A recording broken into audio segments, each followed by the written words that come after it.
Hello everyone and welcome back to Nightmare Narratives. I can picture some of you already in bed, maybe some of you just getting home from work. Wherever you are, whatever time it is, I'm glad you're here. If this helps you relax or sleep, please like and subscribe. It means a lot. Now, let's get you comfortable and I'll tell you tonight's story.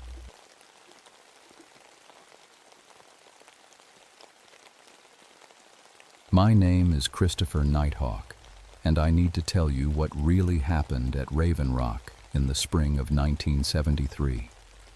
People think I predicted that earthquake through some fancy science equipment, but that's not the whole truth. What I found in those caves changed everything I thought I knew about the world. I'd been a park ranger for 12 years by then, working the Monongahela National Forest in West Virginia. My specialty was geological surveys and cave safety.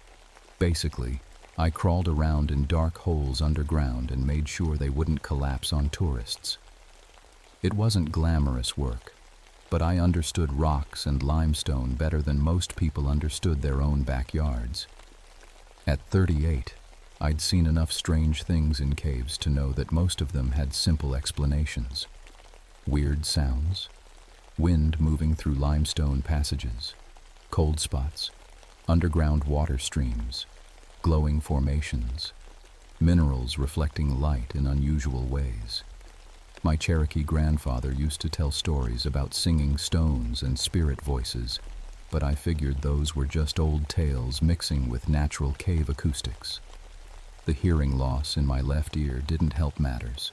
Shrapnel from Vietnam had damaged something inside, leaving me with partial deafness that made every sound seem a little off. Maybe that's why I noticed the wrongness at Raven Rock before anyone else did. The call came in on a Tuesday morning in March. Hikers had reported strange noises coming from the Raven Rock area, sounds like singing or chanting echoing from inside the mountain. The local Cherokee families who lived nearby had started avoiding the trails, which was unusual. They'd been walking those paths for generations. Probably just spring melt causing new water flows, my supervisor said, handing me the incident report. Take your equipment and check it out. Make sure the cave system is stable. Raven Rock sat 16 miles from the nearest road, accessible only by a hiking trail that wound through thick forest. The limestone formation rose 200 feet above the tree line, riddled with natural caves that the Cherokee had used for ceremonies long before white settlers arrived. I'd mapped most of the cave system over the years, 7 main chambers connected by narrow passages with underground streams that flowed down toward the valley. The hike took me 3 hours, carrying 40 pounds of geological equipment on my back. Seismic monitors, acoustic measurement tools, structural analysis gear, and emergency supplies. Standard procedure for cave investigation. But something felt wrong from the moment I reached the base of Raven Rock. The forest was too quiet. No bird songs, no squirrel chatter, no insects buzzing around the early spring flowers. Even the wind seemed muffled, like the whole mountain was holding its breath. My equipment registered normal readings, temperature, humidity, atmospheric pressure all within expected ranges. Yet my skin prickled with the feeling that I was being watched. The main cave entrance yawned open like a black mouth in the limestone face. I'd been inside dozens of times before, but today it looked different somehow. Deeper, more threatening. I shook my head, blaming my imagination, and switched on my headlamp. The cave felt wrong too. I'd spent hundreds of hours underground, and every cave has its own personality. Some feel welcoming, others neutral, a few definitely hostile. But Raven Rock felt aware, like it knew I was there and was deciding what to do about it. My first stop was Chamber 1, just inside the entrance. I set up the seismic monitor and took baseline readings of rock stability and water flow. Everything looked normal on paper, but the silence was unnatural. Most caves echo with dripping water or small sounds bouncing off stone walls. This place was absolutely quiet, and that quiet seemed to press against my eardrums like deep water. I spent the rest of the afternoon mapping temperature variations and checking structural integrity. The limestone showed no signs of stress or recent movement. Water levels were normal for spring melt. Air circulation was good. By every scientific measurement, Raven Rock was a perfectly stable, unremarkable cave system. So why did I feel like something was watching me from the deeper chambers? I should have left when the sun started setting, but professional pride kept me working. If hikers were hearing strange sounds, I needed to find the source. Probably just wind moving through new passages opened by spring flooding. That's when I heard the first note. Low, soft, almost like someone humming in the distance. It seemed to come from Chamber 7, the deepest part of the cave system. I checked my acoustic equipment, but the sensitive microphones registered nothing unusual, just normal cave ambiance. But I could hear it clearly. A single, sustained tone that made my good ear vibrate strangely. Following the sound deeper into the mountain, I noticed my equipment acting up. The seismic monitor showed rhythmic patterns that looked almost like a heartbeat. The temperature gauge flickered between readings that made no sense, sometimes showing the cave was freezing, other times registering tropical heat. Equipment malfunction, I muttered, but my voice sounded flat and strange in the heavy air. The humming grew stronger as I approached Chamber 7. Not louder, exactly, but more present, like it was surrounding me instead of coming from one direction. My headlamp beam seemed dimmer than usual, barely penetrating the thick darkness ahead. Chamber 7 was the largest space in the cave system, with a high ceiling that disappeared beyond my light. I'd mapped it thoroughly before, roughly circular, 40 feet across, with a small underground stream running along one wall.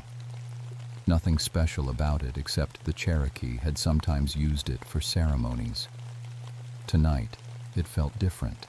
The humming filled the chamber now, a rich harmonic that seemed to come from the walls themselves.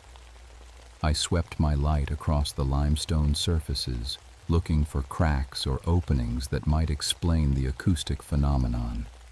What I found made me freeze. New cave paintings covered the north wall. I'd been in this chamber dozens of times.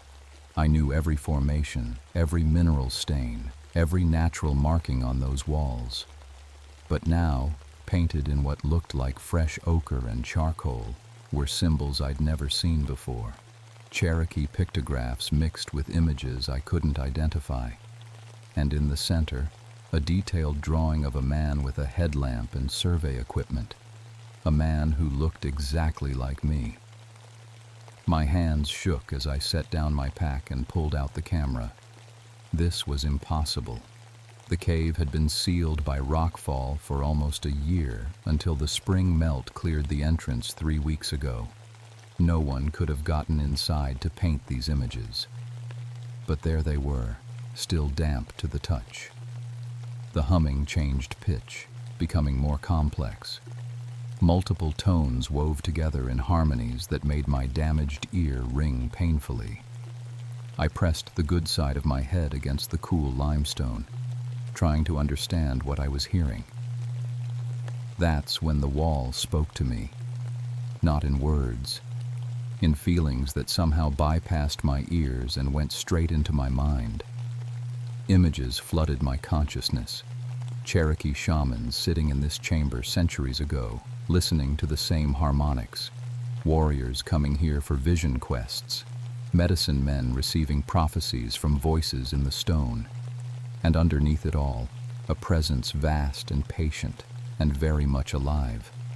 I jerked away from the wall, my headlamp beam dancing wildly. "Hello?" I called out, feeling foolish. "Is someone there?" The humming stopped abruptly, leaving behind a silence so complete it made my ears ache. Then, slowly, it began again. But now it sounded like a response, like the mountain itself was answering me. My seismic equipment went crazy, registering tremors that had no geological explanation. The cave temperature dropped 20 degrees in seconds, and I could see my breath misting in the suddenly frigid air. But the most unsettling thing was the way the limestone walls seemed to pulse slightly, like they were breathing. I grabbed my gear and backed toward the passage entrance, every instinct screaming that I was in danger. But as I reached the opening, something made me look back. The cave paintings had changed. New images had appeared in the time it took me to pack my equipment. Scenes showing earthquake damage, collapsed buildings, people running in terror. And in the corner, painted with impossible speed, was a date, 3 days from now. I ran through the dark passages, my headlamp beam bouncing off limestone walls that seemed to watch me go. Behind me, the humming grew into something that sounded almost like laughter. I didn't sleep that night. Back at the ranger station, I spread my photographs and equipment readings across my desk, trying to make sense of what had happened. The pictures showed the cave paintings clearly. They were real, not hallucinations brought on by too much time underground. But the images depicting future earthquake damage made no sense. We hadn't had a significant seismic event in West Virginia for decades. The geology was stable, old mountain rock that had settled into quiet patterns millions of years ago. By morning, I'd convinced myself there had to be a rational explanation. Someone was playing an elaborate prank, though I couldn't figure out how they'd gotten into the sealed cave or painted those images so quickly. Maybe local kids had found another entrance I hadn't mapped yet. I called my supervisor and requested permission to bring in additional equipment for a more thorough investigation. Geological surveys were my specialty. If something unusual was happening in that cave system, I'd find the real cause.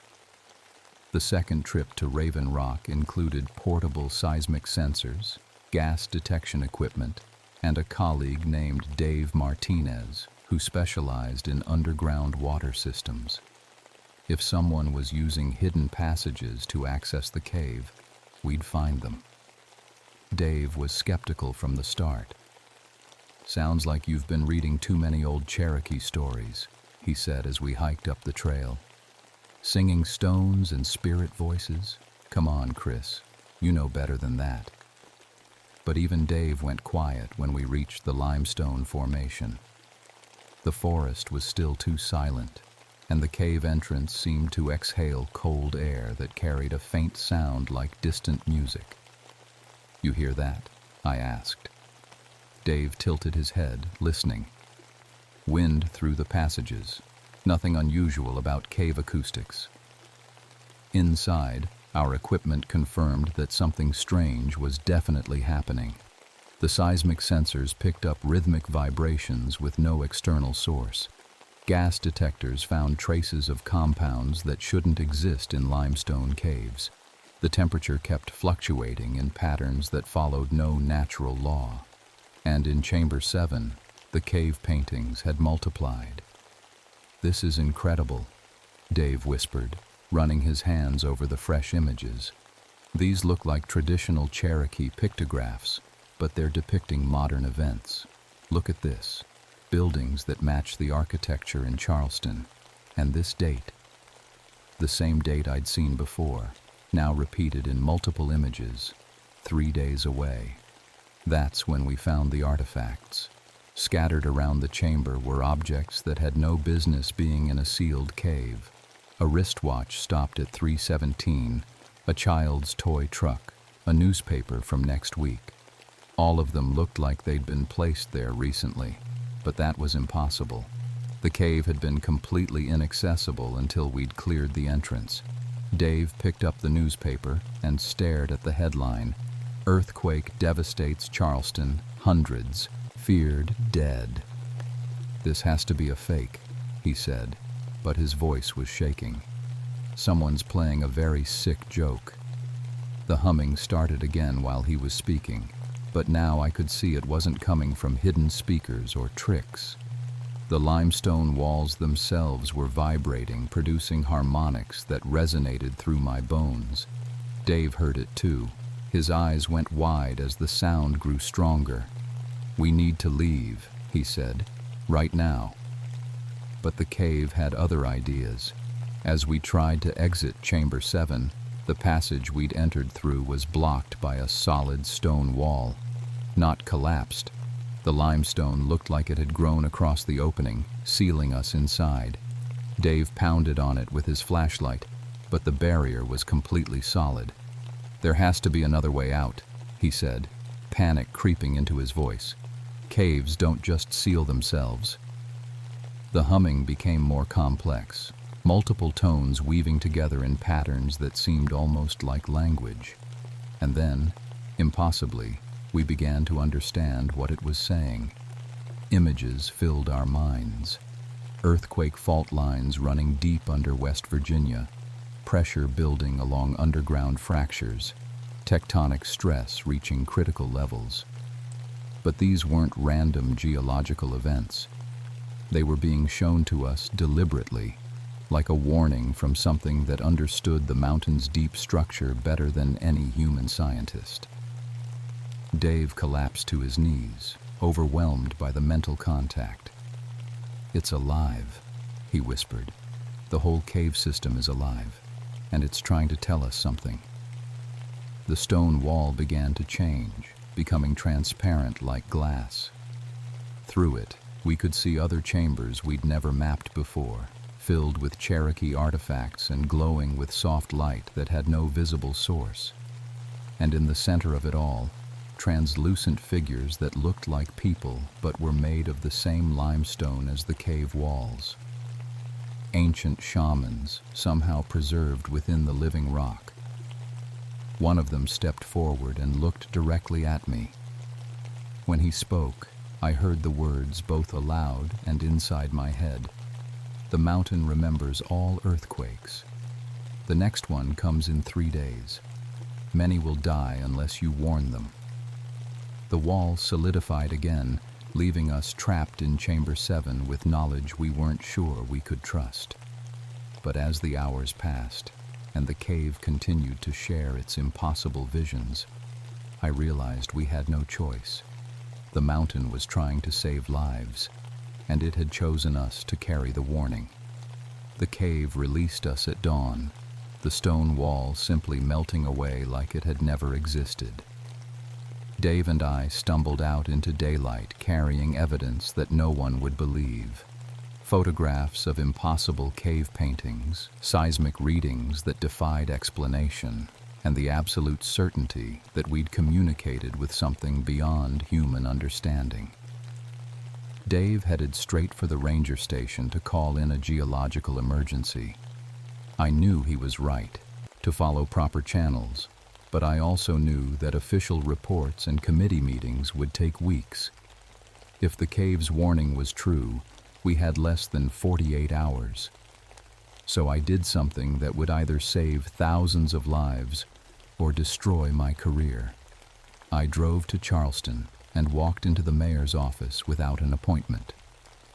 "You need to evacuate the downtown area," I told Mayor Patterson, spreading my photographs across his desk. "There's going to be a major earthquake day after tomorrow at 3:17 p.m. He looked at me like I'd lost my mind. "Ranger Nighthawk, West Virginia doesn't have earthquakes. Our geological surveys show stable bedrock throughout the region." "Your surveys are wrong," I said.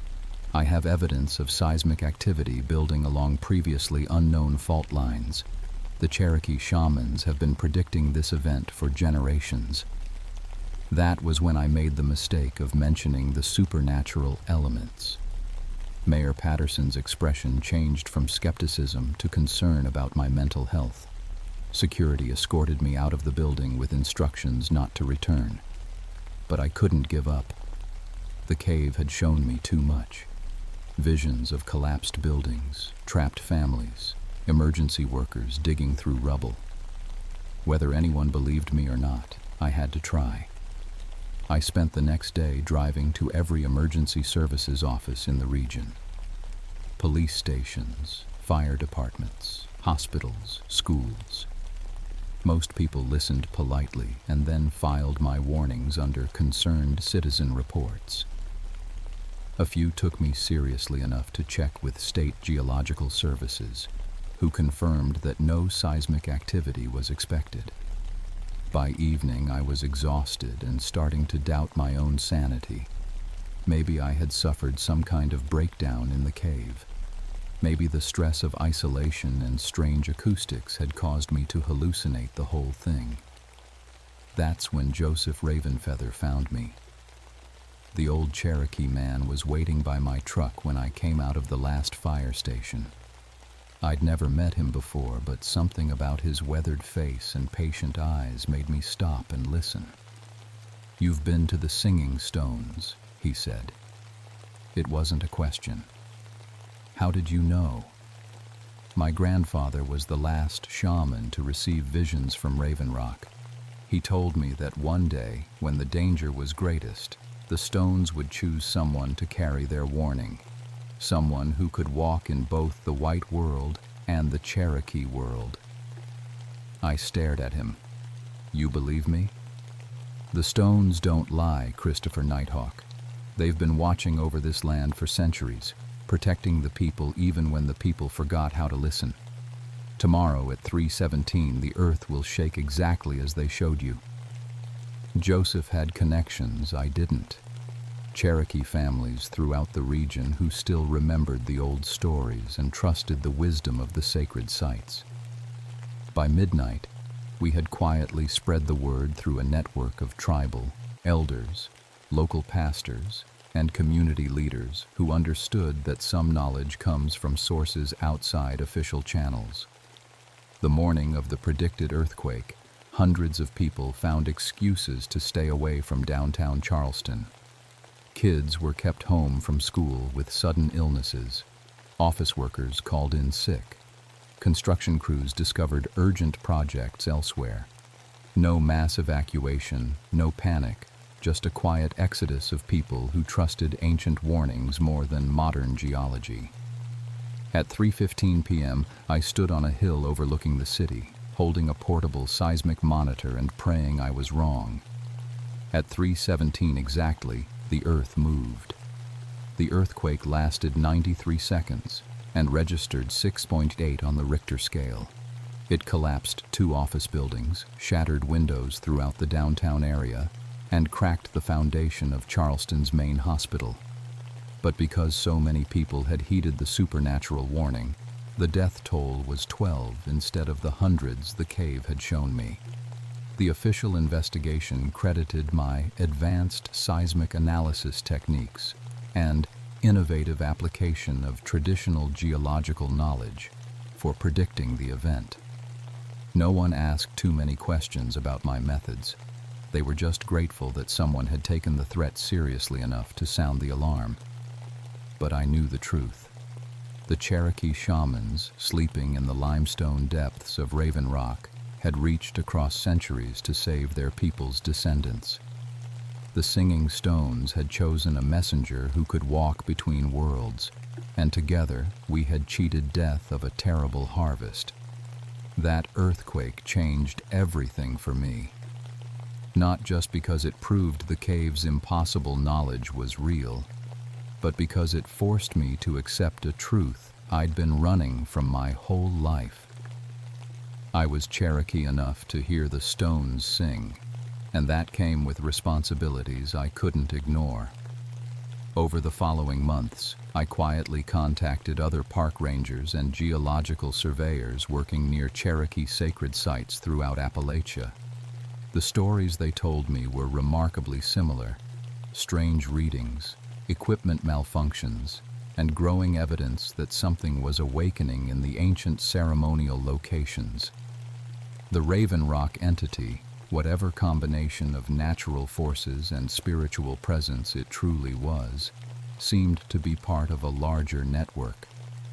Cherokee shamans had chosen sacred sites for their ceremonies because the land itself held power there. Geological formations that could store and transmit information across centuries, mountain consciousness that remembered every earthquake and could predict the next one. I started working as an unofficial liaison between the Park Service and tribal elders, documenting reports of unusual activity and learning to interpret the warnings that came from living stone.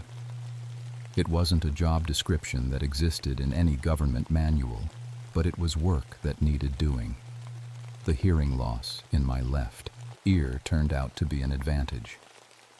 The frequency ranges that the cave entities used to communicate were partially blocked by my damaged eardrum, filtering out distracting noise and letting me focus on the harmonics that carried actual meaning.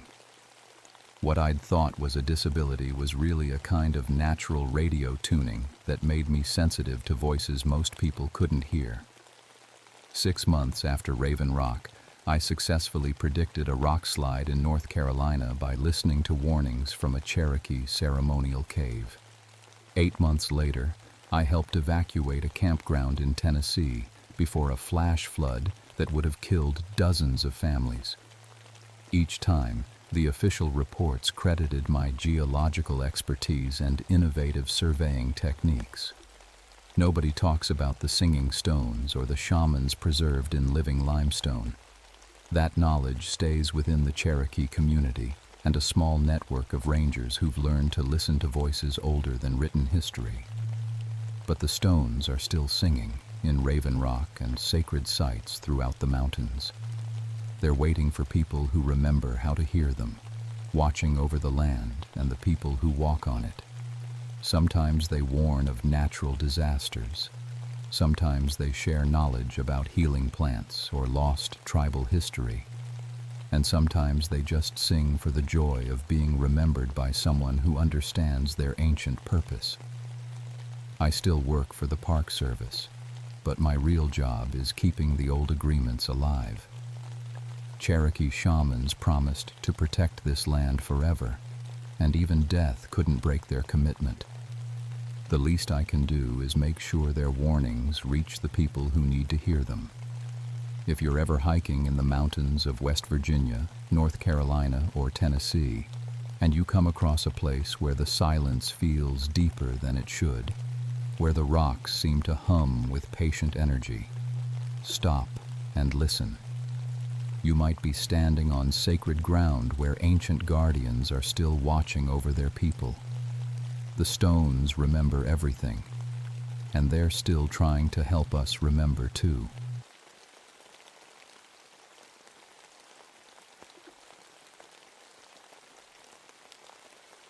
My name is Robert Steel River, but everyone just calls me Bobby. I've been working for the Forest Service for 14 years now, and I thought I'd seen everything these mountains could throw at me. Boy, was I wrong. It was April 1977 when they sent me to Daniel Boone National Forest in Kentucky.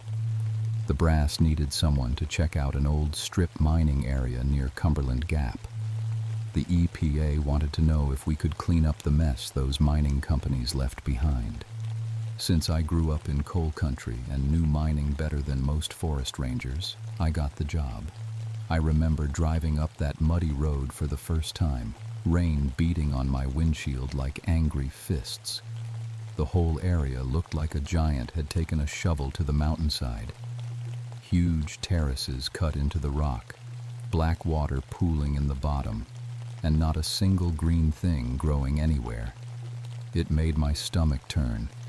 My daddy worked coal mines his whole life, just like his daddy before him. When I was 18, he expected me to follow the family tradition and go underground. But I'd seen what those mines did to men. The black lung, the cave-ins, the way they aged 10 years for everyone they spent in the dark. When I told him I was going to study forestry instead, he didn't speak to me for 6 months. Now here I was, 41 years old, standing in the ruins of everything my family had lived and died for. The irony wasn't lost on me. I parked my Forest Service truck at what used to be the main gate. The metal signs were so rusted you could barely read them, but I could make out Blackwater Mining Company and a date, 1962. That was the year of the big explosion. 47 men died when methane gas ignited in the main shaft. My daddy had friends who worked here. He used to tell stories about the ones who didn't come home. The rain had been falling for 3 days straight, turning everything to thick mud that sucked at my boots. I pulled my gear from the truck, soil testing kit, Geiger counter, camera, and enough sampling containers to fill a lab. The EPA wanted a full environmental assessment before they'd approve any cleanup money. As I walked toward the old mine entrance, I noticed something strange. No birds. In all my years in the forest, I'd never been anywhere so quiet. Even in winter, you'd hear something, a crow, a woodpecker, wind in the trees. Here, the only sound was my own breathing and the squish of mud under my boots. The mine entrance was partially collapsed, steel beams twisted like broken bones. Warning signs hung at crazy angles, telling people to stay out. Most folks around here didn't need signs to keep them away. They had their own reasons for avoiding this place. I'd heard the stories, of course. Local people claimed they saw shadow figures moving around the old equipment. Some said you could hear voices calling from the mine shafts on quiet nights. My daddy always said miners were a superstitious bunch, making up ghost stories to explain the very real dangers underground. "Bobby," he'd tell me, "ain't no such thing as mine spirits. Just guilty consciences and bad air playing tricks on tired men." I believed him then. Standing at the edge of that poisoned wasteland, I still believed him. I spent that first day taking pictures and soil samples. Every test I ran came back the same. The ground was so contaminated with heavy metals and acid runoff that nothing could grow. The water was worse, running black as coffee and testing more acidic than vinegar. This wasn't going to be a simple cleanup job. When I set up my tent that evening, the silence felt even heavier. I tried my radio to check in with headquarters but got nothing but static. Cell phones weren't common yet, and even if I'd had one, there were no towers out here. I was on my own until I drove back to town. That first night, I woke up to the sound of metal clanging against metal. It was rhythmic, like someone hammering on an anvil. I checked my watch, 2 in the morning. I grabbed my flashlight and stepped outside, but the sound stopped the moment I unzipped my tent. Probably just thermal expansion, I told myself. Metal cooling down after a warm day. Nothing supernatural about that. But as I stood there in the dark, listening to the absolute silence, I felt something I hadn't experienced since I was a kid afraid of the dark. The feeling that something was watching me. I went back to sleep, telling myself it was just nerves. New place, sad history, too many ghost stories growing up. In the morning, I'd laugh about it. In the morning, I found my equipment arranged in a perfect circle around my tent. I stared at my testing gear for a full minute before my brain could process what I was seeing. The soil sample containers, my pH meters, even my heavy Geiger counter. Everything was arranged in a neat circle about 10 feet from my tent. I distinctly remembered leaving it all scattered around my work area the night before. "Must have been animals," I said out loud, just to hear my own voice. But what animal could move a 30-pound Geiger counter without leaving tracks? I looked closer at the mud. The rain had stopped around midnight, leaving the ground soft and perfect for prints. I could see my own boot marks from the evening before, but nothing else. No paw prints, no drag marks, nothing to explain how my equipment had moved. I tried to push it out of my mind as I started my second day of testing, but every time I set something down and turned away, I found myself glancing back to make sure it was still there. Around noon, I was taking water samples from one of the flooded mine pits when my Geiger counter started clicking like crazy. That didn't make sense. I wasn't expecting radiation in an old coal mine. I followed the signal, watching the needle jump higher as I approached a section of collapsed tunnel. The clicking got faster and faster until it was almost a solid buzz. Then, just as suddenly as it started, it stopped. Complete silence. I tapped the machine, thinking it had broken, but when I moved away from the tunnel, it started working normally again. I marked the spot and came back an hour later with fresh batteries and a backup detector. Same thing happened. Wild readings right at the tunnel mouth, then nothing. I'd never seen equipment malfunction like that. That afternoon, I climbed to a higher terrace to get photos of the whole mining area. Through my camera lens, I could see the layout clearly. The main pit, the equipment yard, the collapsed buildings. But when I developed the film later, there was something in the photos that I hadn't seen with my own eyes.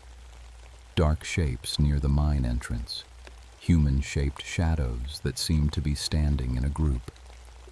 I held the photos up to the light, thinking maybe it was a developing error, but the shadows were clear and distinct, 5 or 6 figures wearing what looked like hard hats.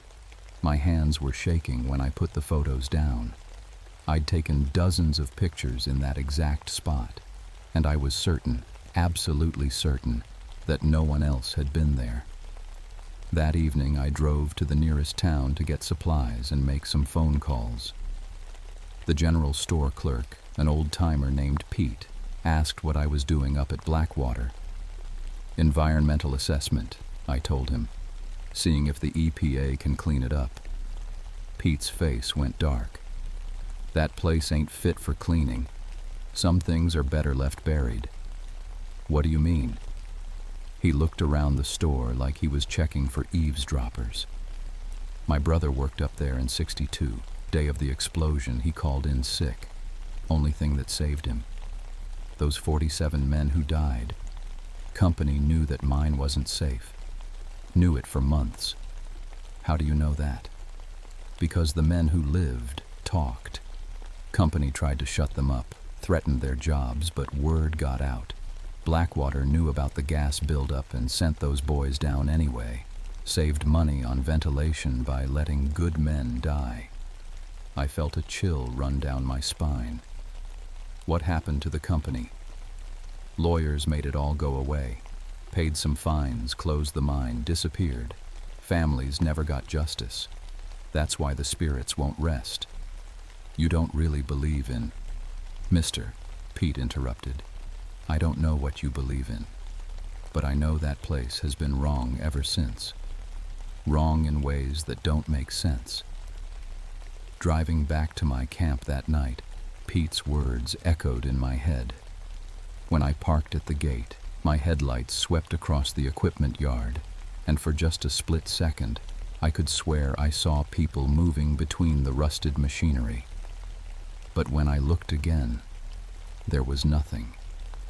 I was building a fire when I heard it, the sound of men talking. Voices drifting from the direction of the mine entrance, too far away to make out words, but close enough to know it was human conversation. Multiple voices, overlapping like workers discussing their day. I grabbed my flashlight and headed toward the sound. As I got closer, the voices got clearer.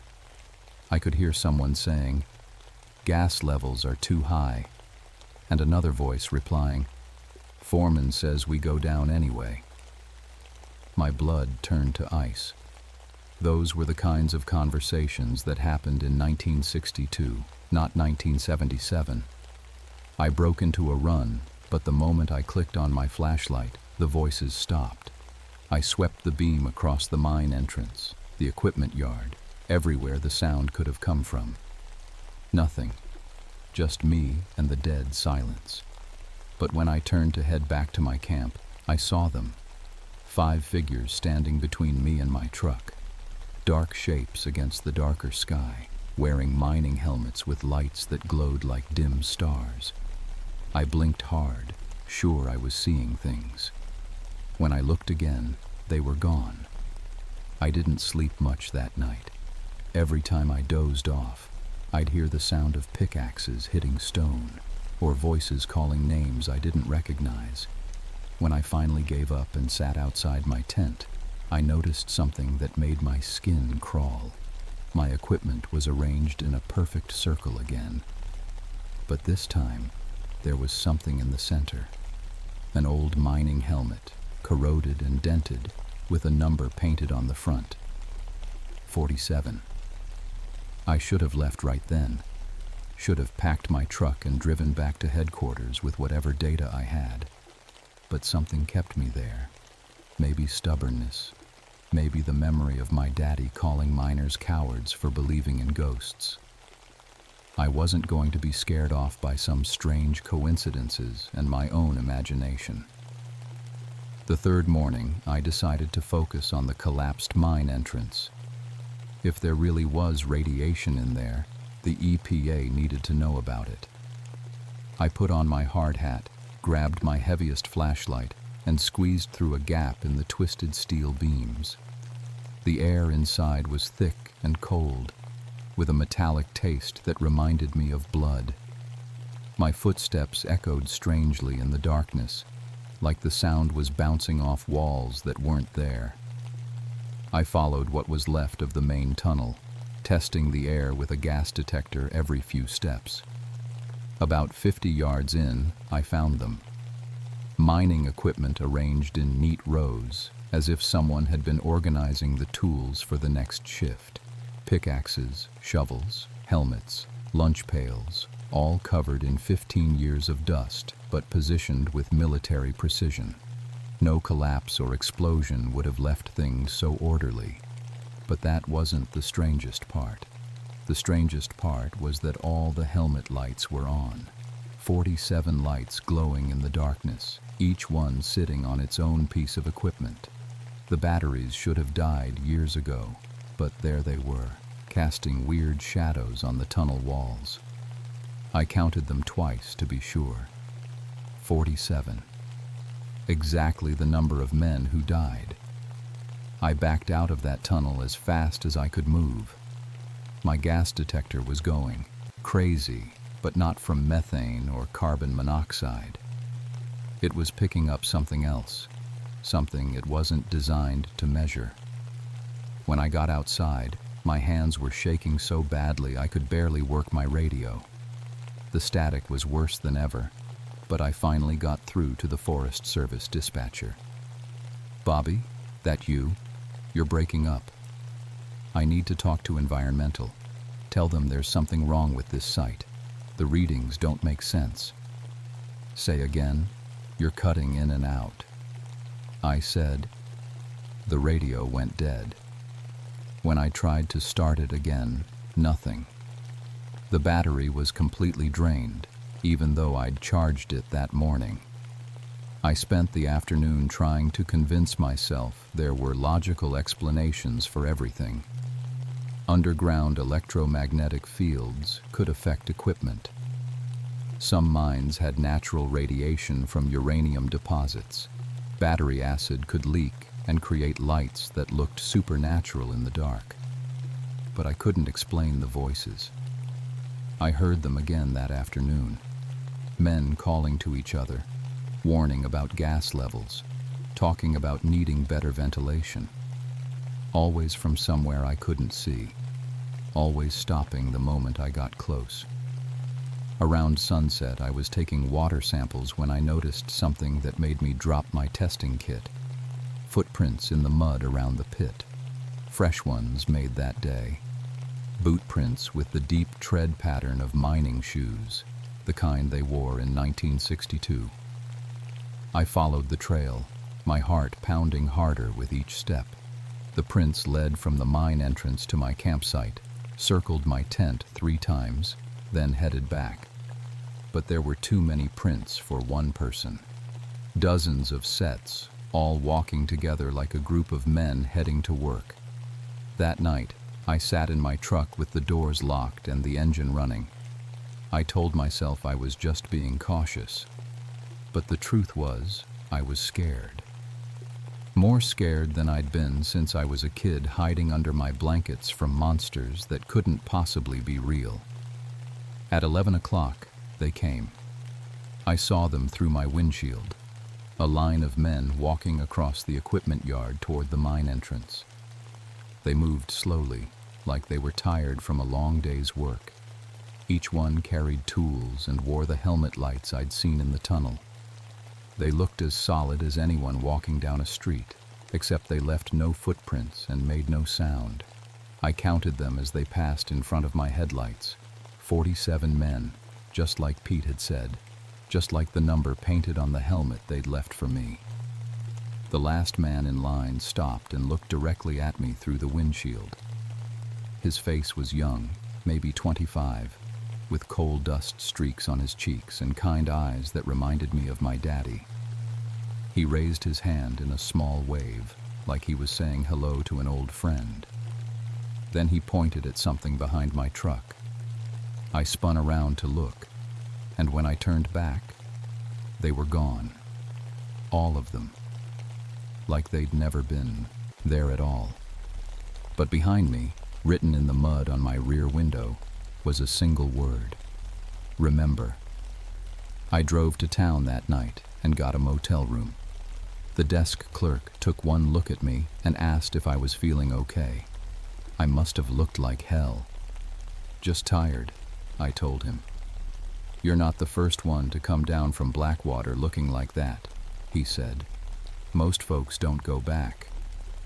I lay awake in that motel bed, staring at the ceiling and thinking about my daddy, about the stories he used to tell about miners who didn't come home, about the explosion at Blackwater and how it could have been prevented, about 47 men who died because someone decided their lives were worth less than the cost of proper ventilation.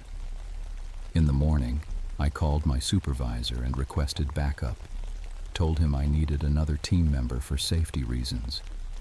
He said he'd send someone when he could, but it might be a few days. I drove back to Blackwater because I had a job to do. But this time I wasn't going alone. This time I was bringing something the spirits might want more than my fear. I was bringing the truth. I spent that fourth day in the town library, digging through old newspapers and mining company records. What I found made my blood boil. Pete was right. The company knew Blackwater was dangerous. Internal memos talked about acceptable risk levels and cost-effective safety measures. They'd detected gas buildup 2 weeks before the explosion, but decided it was cheaper to risk it than shut down production for proper ventilation. The explosion happened at 2:17 p.m. on April 15, 1962. The shift foreman had requested a delay to check gas levels, but company executives overruled him. 47 men went into that mountain and never came out. The families sued, but Blackwater's lawyers buried them in paperwork and appeals. Most of the widows settled for pennies just to put food on their tables. The company paid a small fine to the state and walked away clean. No one was ever held responsible. No one went to jail. The dead men weren't even properly buried. Their bodies were sealed in the collapsed tunnel because it was cheaper than excavation. I drove back to the mine site with a fire in my belly and a plan in my head. The EPA assessment could wait. These men deserved better than being forgotten in a poisoned hole in the ground. When I parked at the gate that evening, I noticed my equipment had been moved again. But this time it wasn't arranged in a circle. This time it was lined up in neat rows, like men standing at attention. 47 pieces of gear, one for each of the dead. I walked to the mine entrance and spoke to the empty air. I know what happened here. I know why you're still here. The silence was complete. No wind, no insects, not even the sound of my own heartbeat. It felt like the whole mountain was listening. My name is Bobby Steel River. My daddy was a miner, just like you.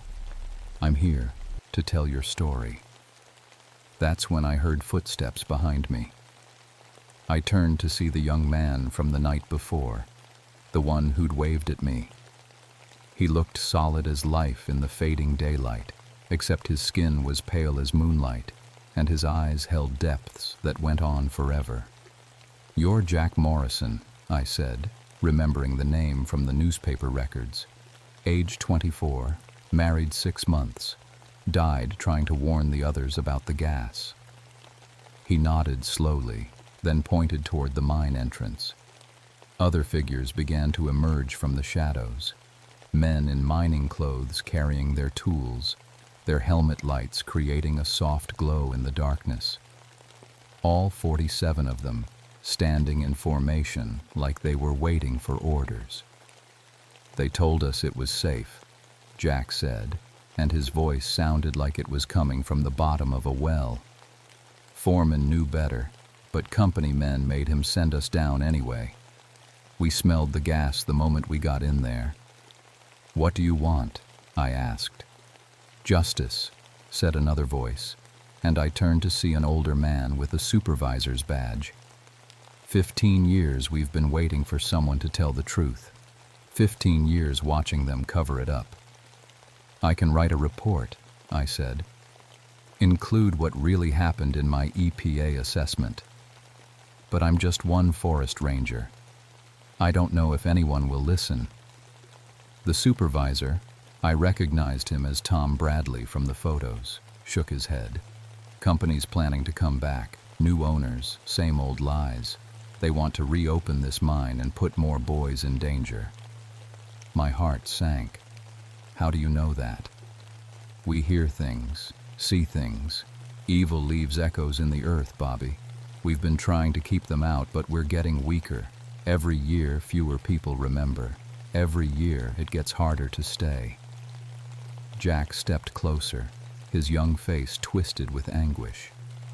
"My Sarah remarried 5 years ago. My baby boy calls another man daddy. I don't blame her. She had to move on. But it means there's one less person in the world who remembers what really happened here." I looked around at all their faces, and I saw my own daddy in every one of them. Men who went underground because it was honest work. Men who trusted their bosses to keep them safe. Men who died for someone else's greed. "What can I do?" I asked. "Make them remember," Tom said. "Make it official. Make it permanent." Suddenly, the ground under our feet began to shake. Equipment in the yard rattled and crashed as something moved through the old tunnels. A wind picked up from nowhere, carrying the smell of methane and fear. "They're coming," Jack said urgently. "The new company. They're here now." I heard truck engines in the distance, coming up the mountain road. Headlights swept across the tree line as a convoy of vehicles approached the gate. Even in the growing darkness, I could see corporate logos on the sides. "They can't start mining again," I said. "The EPA hasn't approved anything yet." "They don't need approval for a site survey," Tom replied grimly. "And once they're here, they'll find ways to make the paperwork work out in their favor. Just like before." The spirits around me began to fade, becoming translucent in the truck headlights. I realized they were using all their remaining strength to manifest, to warn me, to make one last plea for justice. "Remember us," Jack whispered as he started to disappear. "Remember what they did to us." The corporate trucks pulled up to the gate, and men in hard hats and expensive suits climbed out. I recognized the type, company executives who'd never spent a day underground but made decisions about men who did. One of them, a tall man with silver hair, walked over to my truck. "You Forest Service?" he asked. "Robert Steel River," Environmental Assessment Team. Well, Robert, I'm afraid you're going to have to clear out. We've got permission for a geological survey starting tonight. From who? He handed me a thick folder of documents. State Mining Authority, all proper and legal. We'll be bringing in heavy equipment tomorrow. I looked through the papers in my headlight beam. They looked official enough, but something felt wrong. Too many signatures, too many stamps, paperwork that should have taken months processed in days. This is a contaminated site, I told him.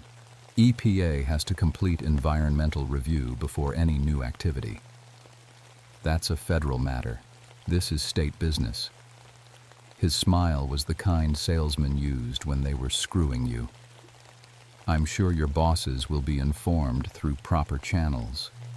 I looked back toward the mine entrance, but the spirits were gone. 47 men who'd spent 15 years trying to prevent this exact moment faded away because they'd used everything they had left to warn me. Now it was up to me. You can't mine here, I said. Says who? Says me. The silver-haired man laughed. Son, you're just a tree hugger with a clipboard. We're a mining company with lawyers. Guess who's going to win that fight? That's when I smiled.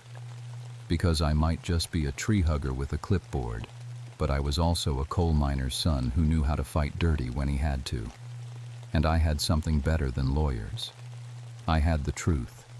The EPA investigation that followed made national news. When I submitted my report documenting the 1962 cover-up along with copies of the internal company memos I'd found, it triggered a federal investigation that went all the way to Washington. The new mining company's permits were revoked. Their proper paperwork turned out to be falsified, bought with bribes and threats. 3 state officials went to jail. The company executives faced federal charges for fraud and corruption. But the real victory came 6 months later, when the federal government declared the Blackwater site a memorial preserve. 47 headstones were placed at the mine entrance, each one bearing the name of a man who died. The families finally had a place to grieve. I was there for the dedication ceremony. As the last family member placed flowers on the last grave, I felt something I'd never experienced before. A sense of peace so deep it seemed to rise from the earth itself. The oppressive silence that had haunted the place was gone, replaced by the normal sounds of forest life. Birds sang in the trees. Wind rustled through leaves. Even the water in the mining pits seemed to run clearer. That night, I camped one more time at Blackwater. As I sat by my fire, Jack Morrison appeared one final time. But now his face was calm, younger somehow, like a weight had been lifted from his shoulders. "Thank you," he said simply. "Thank you for trusting me with the truth." He started to fade, but before he disappeared completely, he said something that still gives me chills. "There are other mines, Bobby. Other places where good men died for bad reasons. They're waiting for someone like you." And he was right. Over the next 10 years, I made it my mission to investigate mining disasters throughout Appalachia. Every site had the same pattern: corporate negligence covered up by lawyers and politicians, families left without justice, and strange reports from locals about unexplained phenomena. At each location, I found the same thing: spirits of dead miners trying to prevent new tragedies, growing weaker each year as memory faded. Some were peaceful, like the men at Blackwater. Others were angry, lashing out at anyone who came near. But all of them just wanted their stories told. I helped establish 7 more memorial sites, 7 more places where families could finally say goodbye to fathers and sons and brothers who died in the dark. Each time we honored the dead, the hauntings stopped. Each time we exposed the truth, justice finally came. But there are dozens more sites out there, maybe hundreds. Mining companies have long memories for profitable locations, and they're always looking for ways to reopen old claims. Every few years, I get reports of new activity at places where men died, new plans to dig in cursed ground. The dead remember everything.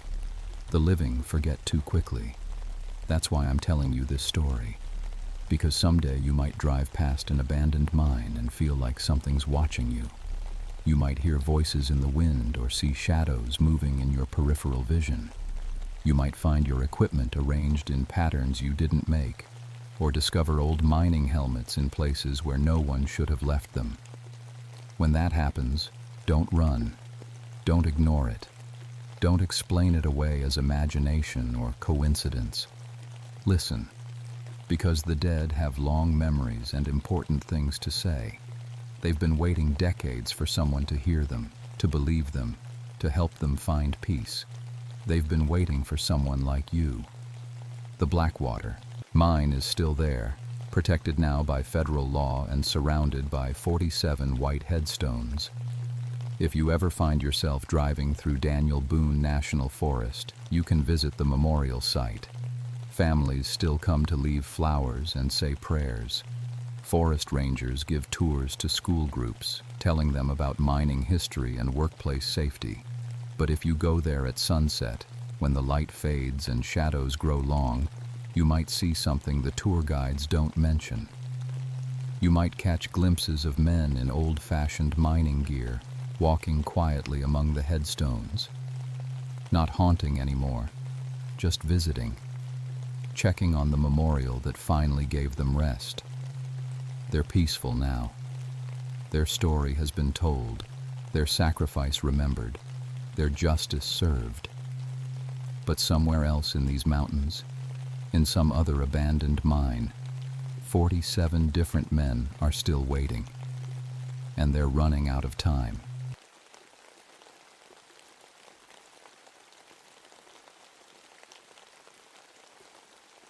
My name is Samuel Crowfeather, though folks around here just call me Sam.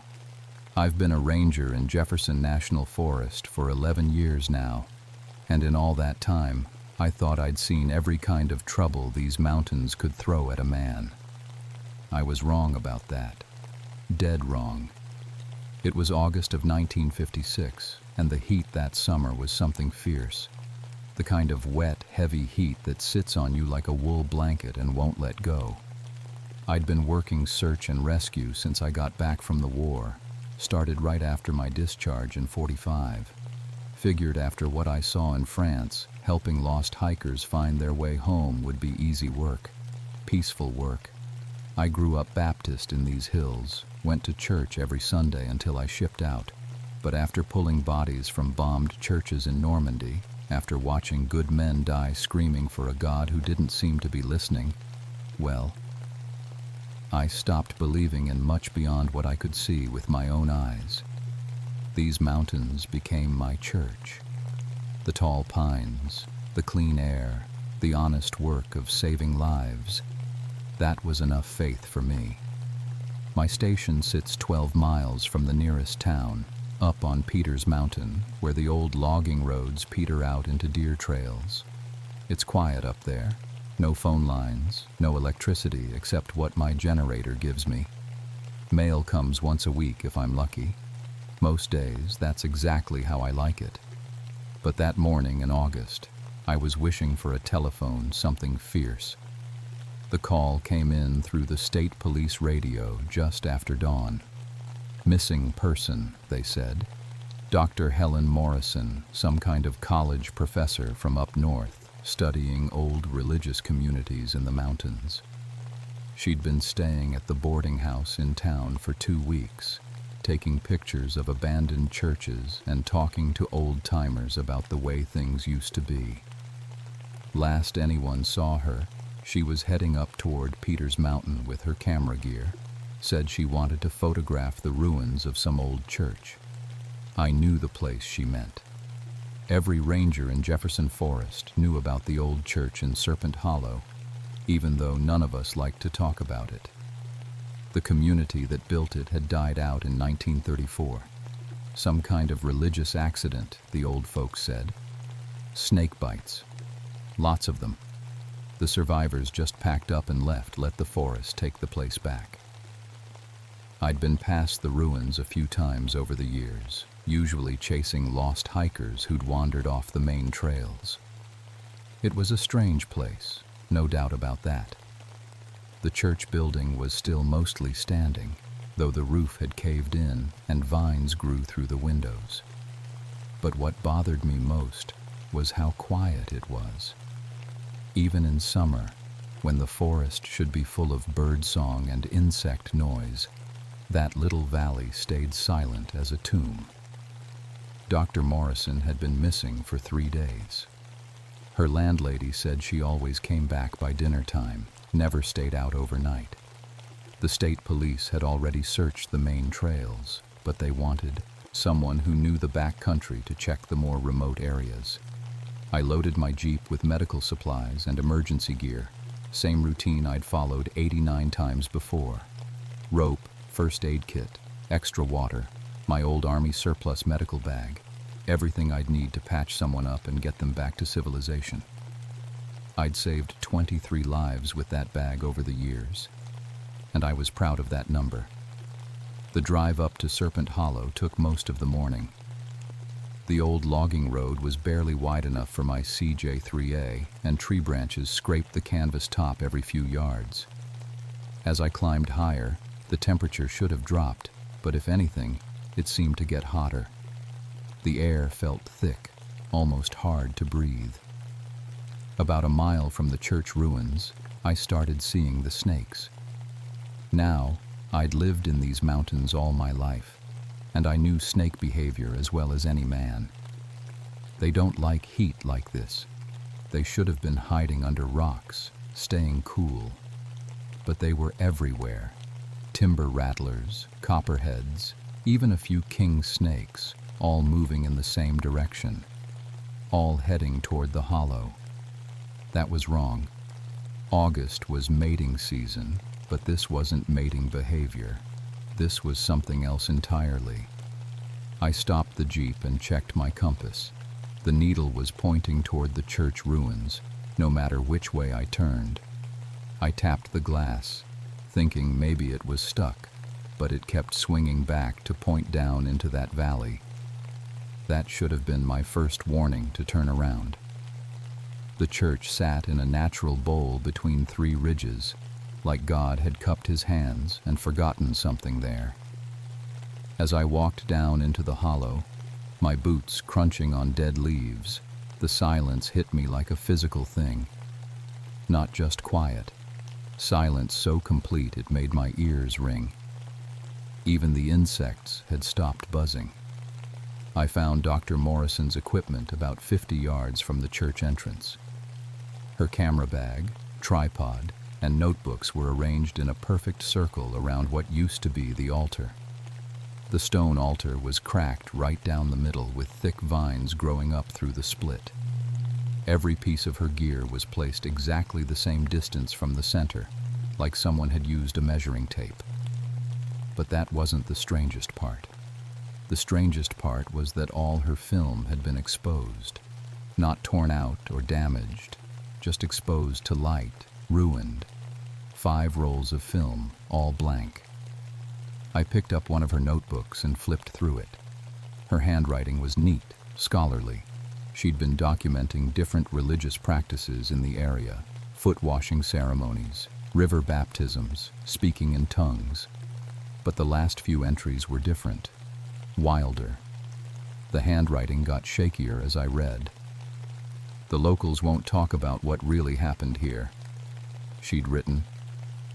"They say the preacher was handling serpents, but that's not the whole story. Found a diary in town. Preacher was trying to summon something, called it his divine serpent. The ritual was interrupted when the church caught fire in 1934, but the summoning wasn't complete. It's still here, still waiting." The final entry was just one line, written in shaky letters. "Summoning successful. God forgive me." I felt the hair on my neck stand up. Dr. Morrison had been a serious academic, not some superstitious local, for her to write something like that. A sound came from inside the ruined church, low and rhythmic, like someone humming. I walked closer and realized it was singing. Gospel music, the old kind. "Shall we gather at the river?" Sung by what sounded like a full congregation. The church was empty, just broken pews and bird droppings, but the singing continued. I checked my radio, thinking maybe I was picking up some distant station. Nothing but static. The singing seemed to be coming from the building itself, echoing up from somewhere below the floor. As I stood there listening, shadows began moving inside the church. Human shapes, swaying in time with the music. I could see them clearly through the broken windows. Men in dark suits, women in plain dresses, all facing toward where the pulpit would have been. I blinked hard and looked again. Nothing, just empty space and broken masonry. My training kicked in then. Look for the rational explanation first. Dr. Morrison was missing, and missing people don't just vanish into thin air. I needed to search the area thoroughly, starting with the church itself. The front door had long since rotted away, leaving an empty frame overgrown with poison ivy. I pushed through carefully and stepped inside. The floor was covered with a thick layer of dead leaves and debris, but I could see the outline of where the pews used to be. At the far end, the altar area was clear except for that cracked stone altar and the circle of camera equipment. But what caught my attention was a section of floor near the back where the leaves had been disturbed. Something heavy had been dragged across it recently.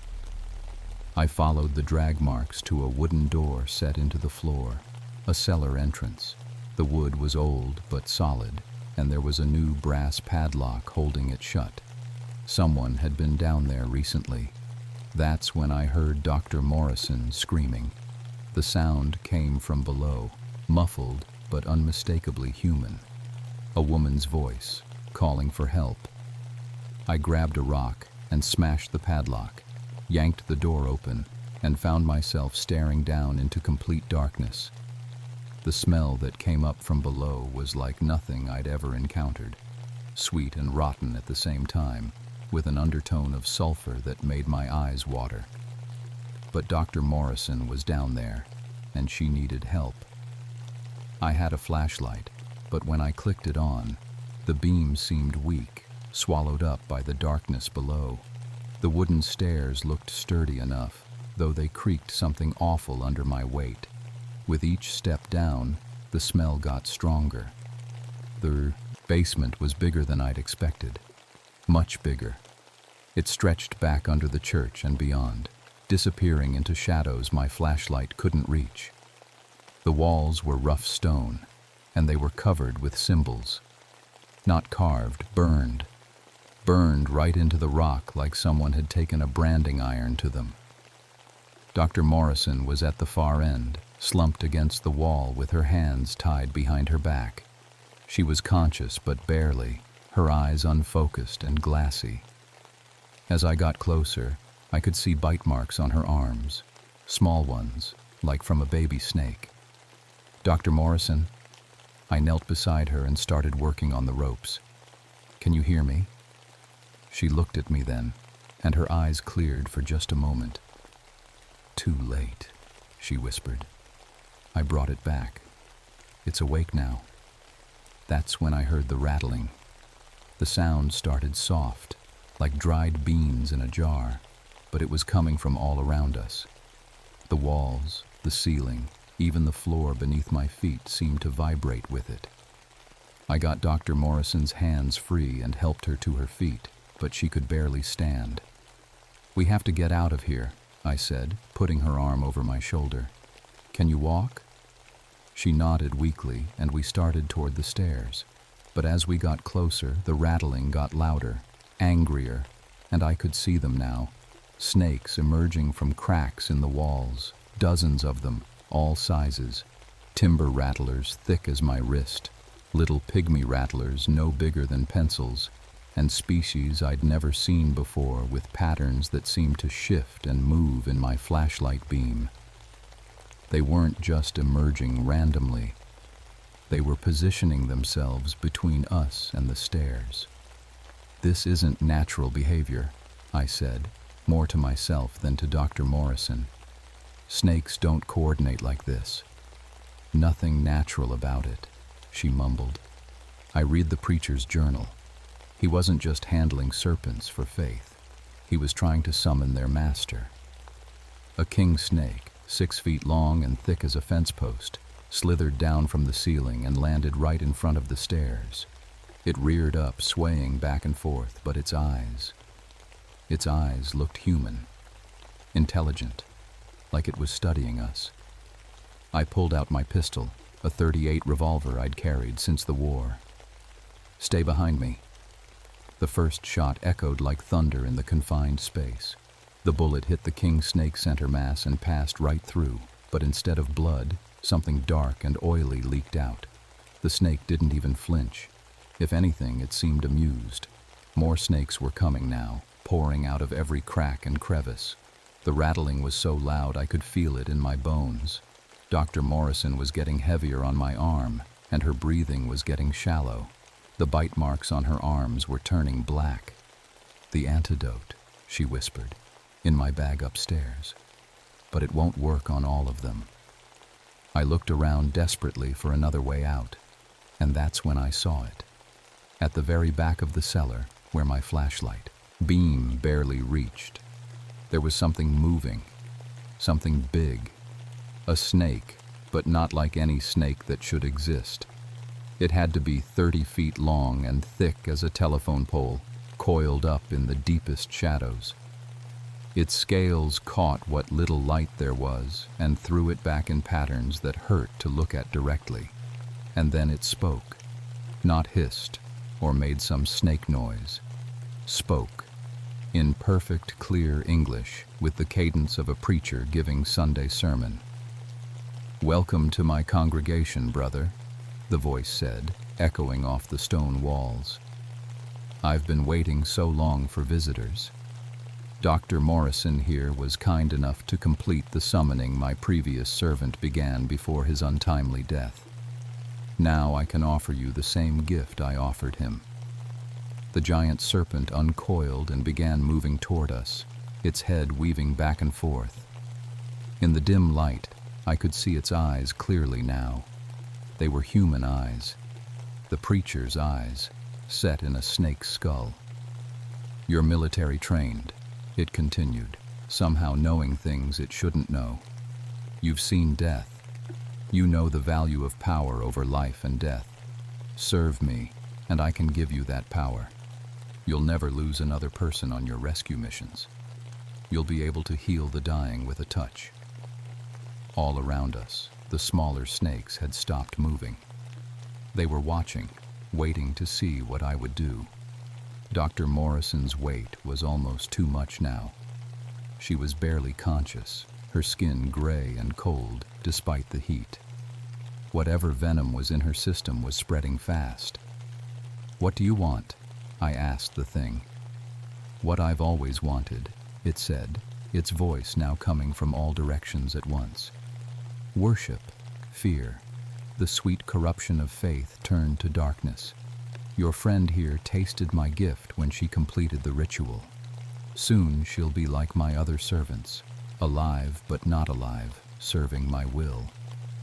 I looked down at Dr. Morrison and saw that the black veins from her bite marks were spreading up her neck toward her face. Her eyes were starting to change, becoming cold and reptilian. That's when I remembered the little New Testament I still carried in my medical bag. The one my mother had given me before I shipped out. The one I'd kept through 2 years of war despite losing my faith. Maybe it was desperation. Maybe it was something else. But I pulled that little book out and held it up. The reaction was immediate. Every snake in the cellar recoiled like I'd pulled out a flamethrower. The giant serpent's voice became a hiss of pure rage. You dare bring that into my sanctuary? This is my sanctuary now, I said, surprised by the conviction in my own voice. And you're not welcome here. I started reading aloud, not even sure what passage I was looking at. But the words came anyway, words I'd memorized as a child and thought I'd forgotten. The 23rd Psalm. The Lord is my shepherd, I shall not want. The smaller snakes began writhing as if in pain, and several of them slithered back into their cracks. But the big one, the preacher thing, just laughed. Your faith is weak, little ranger. You stopped believing long ago. Those are just words now. And it was right. I was just reciting from memory, not feeling anything behind the words. The snakes started advancing again. But then I looked down at Dr. Morrison, saw what this thing had done to her, thought about all the people I'd saved over the years, all the times I'd pulled someone back from death through skill and determination and pure, stubborn refusal to give up. Maybe that was faith too. Maybe faith wasn't about believing in something you couldn't see. Maybe it was about believing in what you could do, what you were meant to do. I believe, I said, and this time I meant it. I believe in saving lives. I believe in standing between people and the things that want to hurt them. And I believe you're going back to hell where you belong. The little testament in my hands grew warm, and suddenly the cellar was full of light. The light came from everywhere and nowhere, brighter than my flashlight, but somehow easier on the eyes. It showed me things in that cellar I hadn't been able to see before. Bones scattered in the corners, human bones, picked clean and gnawed. Symbols carved not just into the walls, but into the ceiling and floor, forming patterns that made my head hurt to look at directly. And I could see the true size of the thing I was facing. The preacher serpent was even bigger than I'd thought, coiled back in recesses that stretched far beyond what should have fit under the church. Its scales weren't just reflecting light. They were absorbing it, drinking it in, and the creature itself seemed to pulse with a darkness that was more than just absence of light. Impossible, it hissed. But there was uncertainty in that voice now. You have no faith, no congregation, no power to draw upon. I have everything I need, I said, and I meant it. The light was coming from me now, from the testament in my hands, from something deep inside that I'd thought was dead but had just been sleeping. Dr. Morrison stirred in my arms. The black veins that had been spreading up her neck were starting to fade. Sam? She whispered. I'm here, I told her. We're getting out. I started walking toward the stairs, carrying her, the light moving with us. The smaller snakes scattered before us like shadows before sunrise. But the big one, the preacher thing, wasn't done. You think you've won? It roared, its voice shaking stones from the ceiling. I've had servants before, servants who brought me sacrifices, who fed my hunger. And when they outlived their usefulness, I consumed them too. The preacher thought he was summoning a divine spirit to serve his congregation. Instead, he fed his congregation to me, one by one, until only he remained. And then I took him too. The giant snake was moving now, uncoiling, itself from the depths, its head weaving closer. This is my place of power. These mountains, these valleys, the old places where faith turned to fear, they all belong to me now. You cannot banish what has taken root. We reached the stairs, and I started climbing. Dr. Morrison's weight manageable now that strength was flowing back into my arms.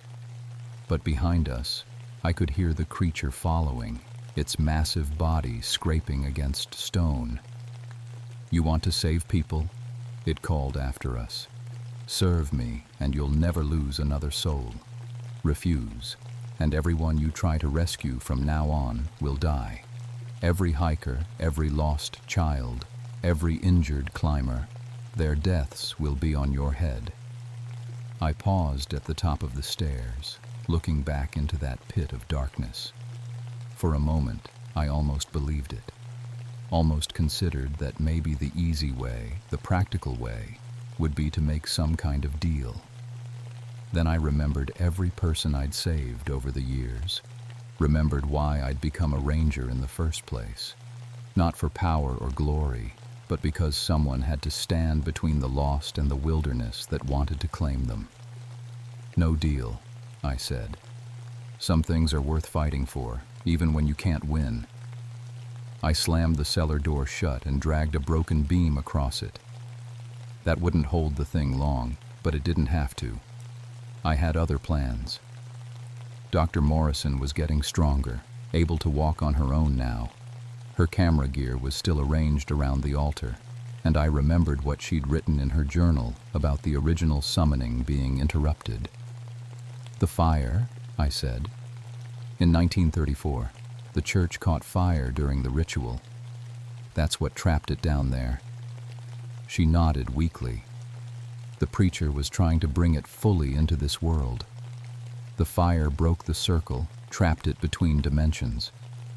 But when I found his journal, when I used his words to complete the summoning, you gave it a way back.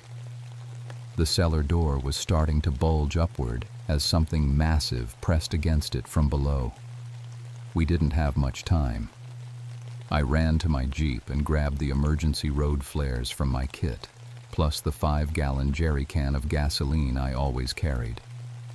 If fire had stopped this thing before, maybe fire could stop it again.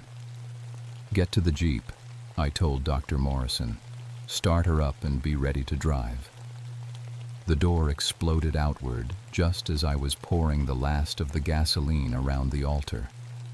Broken wood and stone scattered across the church floor, and the smell of sulfur and decay rolled up from the cellar like fog.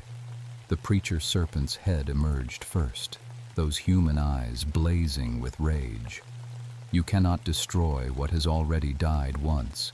I am beyond your small human concepts of life and death." "Maybe," I said, pulling the pin from a road flare. "But you're not beyond fire." I dropped the flare into the gasoline and dove for the door as the church erupted in flames behind me. The screaming started the moment the fire touched the altar. Not a snake's hiss or a human scream, but something between the two, a sound that seemed to come from the earth itself. I ran for the Jeep as the flames spread, Dr. Morrison already behind the wheel with the engine running. We made it about 100 yards before the whole church collapsed. The roof timbers, weakened by 20 years of weather, couldn't handle the heat. They came down like dominoes, trapping the fire inside, containing it. The screaming stopped. Dr. Morrison drove us back to town in silence. I spent the ride watching the smoke column in my rearview mirror, making sure it didn't spread to the surrounding forest. It didn't. The fire burned hot and fast and clean, consuming everything in that little hollow before burning itself out. The official report listed it as an accidental forest fire caused by a discarded cigarette. Dr. Morrison's disappearance was explained as getting lost and suffering from heat exhaustion and dehydration, which caused hallucinations. The bite marks on her arms were attributed to aggressive snakes that were more active than usual due to the heat wave. Nobody questioned my story. Nobody wanted to. Dr. Morrison recovered fully, though she never finished her research project. She went back to whatever university she came from and never returned to West Virginia. I got a letter from her 6 months later, thanking me and saying she'd decided to focus her studies on less dangerous subjects. I stayed on as a ranger for another 15 years, until my retirement in 1971. I saved 43 more lives in that time, bringing my total to 66 rescues. Not bad for a man who'd lost his faith and found it again in the worst possible place. But I never went back to Serpent Hollow. None of us did. The State Forest Service permanently closed that section of the park after the fire, citing unstable terrain and fire danger. They put up signs warning people to stay away, and for the most part, people listened. For the most part. Every few years, I'd get reports of unusual snake activity in that area. Always during summer revivals at the local churches, always when religious fervor was running high in the surrounding communities. Hikers would report seeing snakes where they shouldn't be, moving in ways they shouldn't move. A few times people went missing near the old hollow, though they always turned up eventually, usually with no memory of where they'd been. I retired to a cabin on the other side of the mountain, close enough to help if needed, far enough away to sleep peacefully. But even now, 20 years later, I keep that little New Testament on my bedside table. And when storm clouds gather over Peter's Mountain, when the air gets thick and heavy like it did that August in 1956, I make sure to say a prayer or two, because some doors, once opened, never really close completely. They just wait for the next person foolish enough to knock. The church in Serpent Hollow is gone now, burned to ash and overgrown with new forest. But sometimes, on nights when the wind is still and the moon is dark, local folks say they can hear singing coming from that direction. Gospel music, the old kind. Shall we gather at the river? I tell them it's just the wind in the trees, an old man's imagination. But I know better. Some things don't die easy, and some places hold on to their darkness long after the light burns out. If you ever find yourself hiking in Jefferson National Forest, stick to the marked trails. Don't go looking for abandoned churches or forgotten communities. And if you hear singing coming from empty buildings, turn around and walk the other way. Trust me on this. Some doors should stay closed. Some beasts should stay buried. But they don't always stay that way.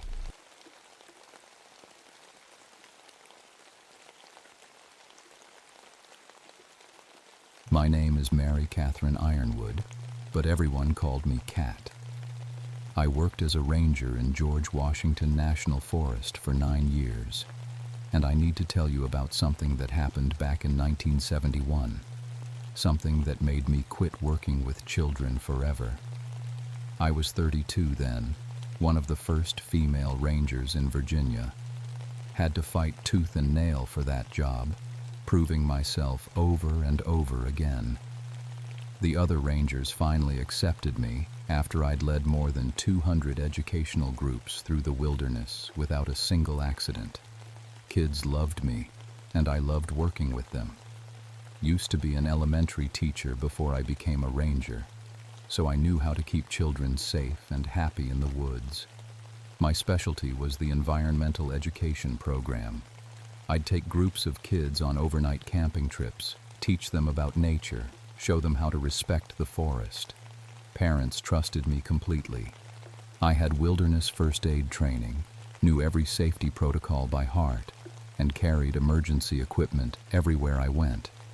The area I worked was called Copperhead Ridge, way up on Massanutten Mountain. Beautiful place, but remote as hell. 6 miles from the visitor center, with radio coverage so spotty you might go hours without being able to call for help. The trails were steep and rocky, winding through old-growth forest that felt like it had been there since the beginning of time. What most people didn't know was the history of that ridge. Back in the 1890s, there had been an iron mine up there. The mining company used child workers, kids as young as 8 years old, working in dangerous conditions for pennies a day. In 1893, there was a terrible accident. A cave-in killed 12 children, ages 8 to 14. Their bodies were never recovered. The locals avoided Copperhead Ridge after that. Oh, they'd make up reasons. Said the trails were too dangerous, or the hunting wasn't good. But I knew it was really because of what happened to those children. Appalachian people have long memories for tragedy. I never believed in ghost stories. Missing children were always runaways or family problems, nothing supernatural about it. When parents mentioned their kids talking to invisible friends on the trails, I just figured children have active imaginations. Spending time in the deep woods makes anyone feel like they're not alone. It was mid-October when everything changed. The leaves were turning brilliant red and gold, and there was frost in the mornings. Perfect weather for camping, even though the days were getting shorter. I was leading a group of 15 kids, all around 10 to 12 years old, on a 2-day overnight trip. These weren't city kids either. They came from small towns around the forest, families who knew the outdoors, smart, well-behaved children who followed instructions and stayed with the group. I remember thinking this would be one of my easiest trips yet. We hiked up to Copperhead Ridge in the afternoon, setting up base camp about a quarter mile from the old mine entrance. I'd been camping in that spot for years. It had good water access, level ground, and was far enough from the mine to be safe. The Park Service had sealed the mine entrance with steel grates back in the 60s, but I still made sure to warn the kids about staying away from that area. That first evening, something felt different. The children were unusually quiet and well-behaved. Normally, a group of kids camping would be loud and energetic, running around, laughing, playing games. These kids just sat calmly by the fire, barely talking above whispers. When I did my evening head count, something strange happened.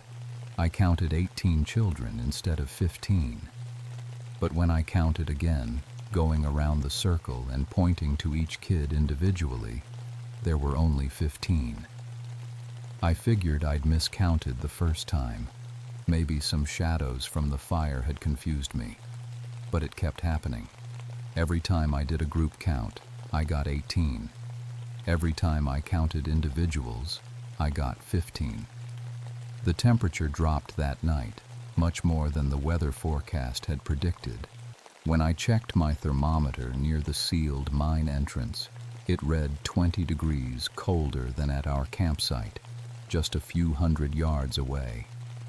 My radio started picking up strange interference too.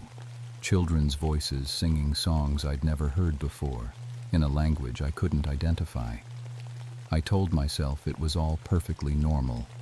Counting errors because kids move around. Cold air settles in low places like mine shafts. Radio interference from all the metal ore in the mountain. But deep down, I was starting to feel that something was very, very wrong. The second day started normally enough. I got the kids up early, cooked breakfast over the camp stove, and went through my usual safety check. Everyone was present and accounted for. All 15 children lined up and ready for our nature hike. We spent the morning learning about local wildlife and forest ecology. The kids were engaged, but still unusually quiet. They kept glancing toward the mine area, even though I'd specifically told them it was off limits. A couple of times I caught them whispering among themselves and pointing in that direction. Around noon, we stopped for lunch near a creek about half a mile from camp. I was handing out sandwiches when one of the kids, a girl named Sarah, tugged on my sleeve. "Miss Cat," she said, her voice barely above a whisper. "Who are those other kids?" I looked where she was pointing. Just 3 children from our group, sitting on a fallen log eating their lunch. "Those are Tommy, Jessica, and Michael from our group, honey." "No," Sarah said, shaking her head. "The ones next to them, the ones in the old-fashioned clothes." I looked again, still just saw Tommy, Jessica, and Michael. But Sarah was staring intently, like she could see something I couldn't. That's when I noticed something that made my blood run cold. Tommy, Jessica, and Michael were sharing their food. They'd break off pieces of their sandwiches and set them down on the log beside them. like they were feeding someone. Then they'd wait a moment and smile, as if someone had said thank you. "Are you three playing pretend?" I asked, trying to keep my voice light. Tommy looked up at me with the most serious expression I'd ever seen on a 10-year-old's face. "We're not pretending, Miss Cat. They're hungry. They haven't eaten in a really long time." My training kicked in. When children start seeing things that aren't there, it could be a sign of medical problems, dehydration, or psychological stress. I checked Tommy's temperature. Normal. Asked if he felt dizzy or sick. He said no. He seemed perfectly healthy and alert. But he kept breaking off pieces of his sandwich and placing them carefully on the log. During the afternoon hike, more children started talking about the other kids. They described 3 children in work clothes that looked old-fashioned: overalls, heavy boots, cloth caps, the kind of clothes kids might have worn working in a mine over a century ago. I radioed back to the ranger station, but all I got was static mixed with what sounded like children singing. The voices were clear enough that I could almost make out the words, but they were in a dialect I didn't recognize. By dinner time, half the group was interacting with these invisible children. They'd save portions of their food, carry on conversations with empty air, and play games that seemed to involve people I couldn't see. They'd throw a ball to someone who wasn't there, then run to catch it when it came rolling back from the wrong direction. The worst part was how natural it all seemed to them. These weren't children pretending or playing make-believe. They acted like they were genuinely interacting with other kids who just happened to be invisible to me. After dinner, I did my evening head count again. 18 children. Always 18 when I counted the group, 15 when I counted individuals. That night, I barely slept. I could hear children laughing and playing outside our tents, but when I'd shine my flashlight toward the sounds, there would be nothing there. The laughter had an echoing quality to it, like it was coming from underground. Around 3 in the morning, I heard footsteps outside my tent. Small footsteps like children walking around the campsite. I grabbed my flashlight and unzipped the tent flap. 3 of my kids, Sarah, Tommy, and a boy named David, were standing at the edge of camp in their pajamas, staring toward the mine entrance. "Hey," I called out, scrambling out of my sleeping bag. "What are you doing out here?" They turned to look at me with blank, dreamy expressions. "They called us," Sarah said simply. "They want us to come play." I herded them back to their tents, but I could see they didn't want to go. They kept looking over their shoulders toward the mine, like someone was calling their names. I stayed awake the rest of the night, sitting outside my tent with my flashlight, making sure none of the children wandered off again. When dawn came, I was exhausted and rattled. I'd been a ranger for 9 years and had never experienced anything like this. I considered calling for backup, but what would I say? That my kids were playing with invisible friends, that I kept miscounting them. I was starting to think I was losing my mind. But then I found the toys. Small, old-fashioned toys scattered around the mine entrance. A wooden top, carved so skillfully it must have taken hours to make. A rag doll with button eyes, and a dress that looked like it was sewn by hand. A set of marbles made from real clay, not the glass ones kids play with today. These toys looked like they were from the 1890s. They looked exactly like the kind of toys children might have played with while their parents worked in the mine, and they were covered in coal dust. I radioed for backup that morning, and thank God, Dave Hartwell was close enough to hike up to our camp by noon. Dave was a good ranger, experienced and level-headed. If anyone could help me figure out what was happening, it would be him. When Dave arrived, I quickly explained the situation. He listened without judgment, took notes, and started his own observations. Within an hour, he confirmed the head count problem. He was getting 18 children when counting the group, 15 when counting individually. "That's impossible," he said, scratching his head. "But I've done it 5 times now, and I keep getting the same result." Dave also heard the children's laughter coming from the sealed mine entrance. We walked over there together with our flashlights, even though it was broad daylight. The steel grates were still firmly in place, rusted shut and covered with decades of leaves and debris. No way anyone could have gotten inside. But we could clearly hear children playing somewhere beyond those grates. Laughter, running footsteps, the sound of voices calling out in some kind of game. "Hello?"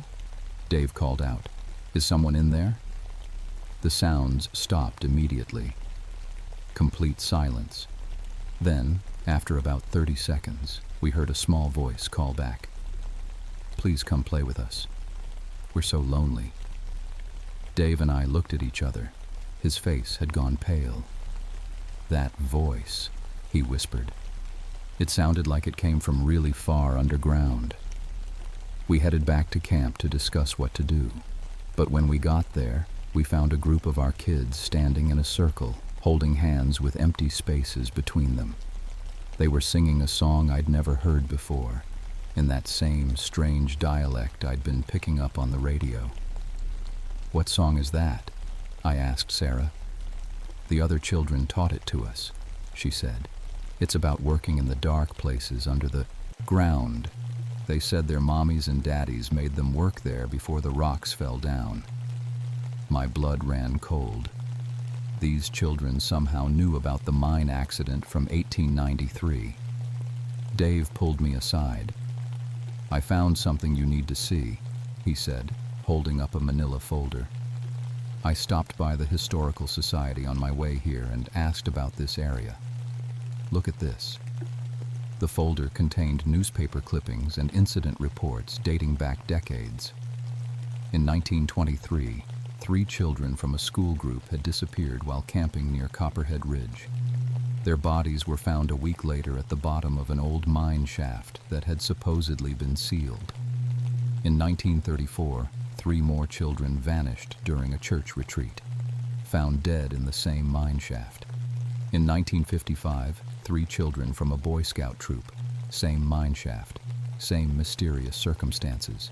Every 20 years or so, exactly 3 children would die on Copperhead Ridge. The reports mentioned that other children in the groups had talked about invisible playmates before the disappearances. "We need to get these kids out of here," Dave said. "Today." I agreed completely, but when we tried to pack up camp, the children resisted.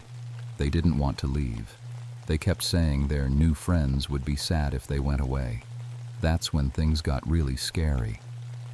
As we were loading gear into backpacks, I saw something that made me drop my water bottle. One of my kids, a quiet boy named Michael, was sitting on a log talking to empty air. But there was an impression in the leaves beside him, like someone else was sitting there. An invisible someone with small feet and light weight. I watched as Michael shared his trail mix with this invisible companion. He'd pour some into his palm, then tip his hand toward the empty space. The trail mix would disappear, piece by piece, like invisible fingers were picking it up. "Michael," I said carefully, "can you see who you're sharing your food with?" He looked up at me with the most serious expression. "His name is Billy. He's 8 years old, and he's been waiting here since the rocks fell down. He's really hungry, Miss Cat. He says he hasn't eaten anything good in a very long time." Then Michael tilted his head, like he was listening to something. "He wants to know if we can stay and play forever. He says it gets lonely under the ground." Dave and I tried to establish a perimeter around the mine entrance, using rope to mark off a safety zone. But the children kept being drawn to that area. We'd turn our backs for 5 minutes and find 3 or 4 kids standing right at the edge of our rope barrier, staring into the darkness beyond the rusted grates. The temperature around the mine kept dropping, even though it was a warm October afternoon. Our breath started showing as vapor when we got within 50 feet of the entrance. That evening, as we were cooking dinner, Dave grabbed my arm.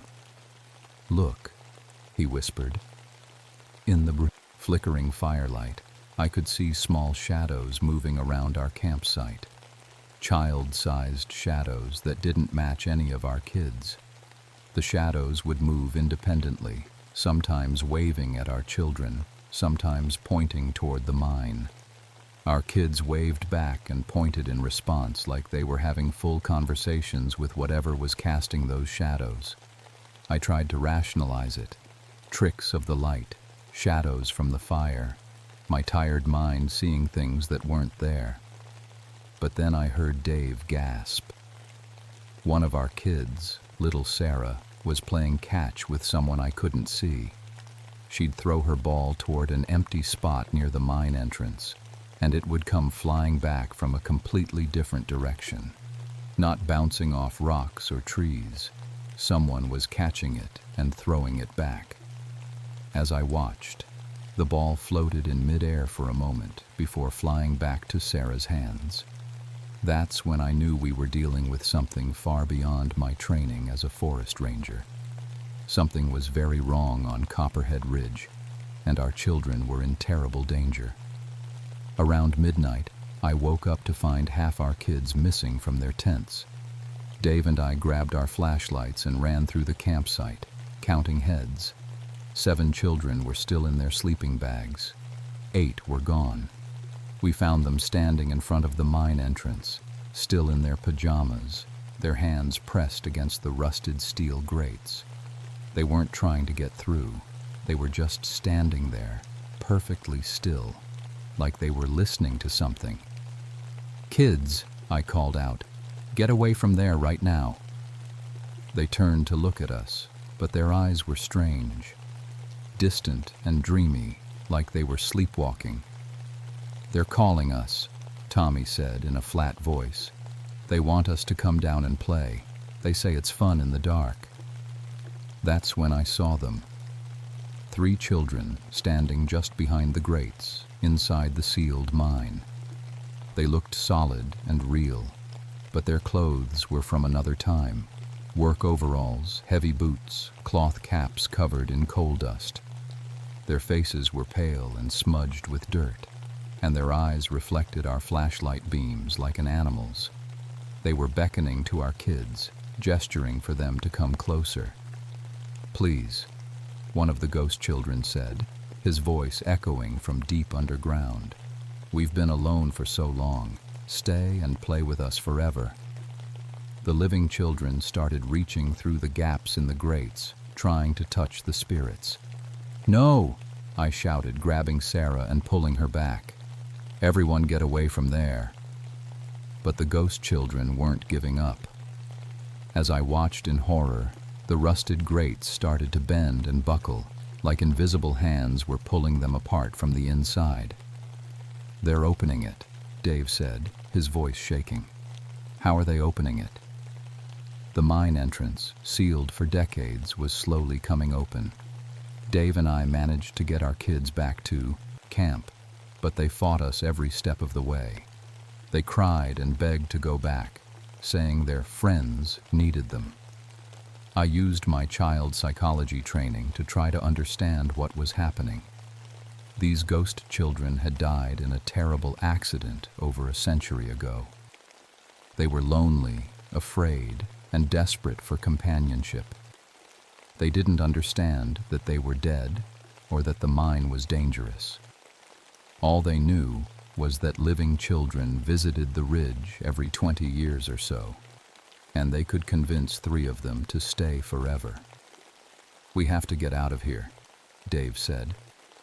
"First light, we pack up and hike down to the parking lot." I agreed, but I knew it wouldn't be that simple. The ghost children had found living playmates, and they weren't going to let them go easily.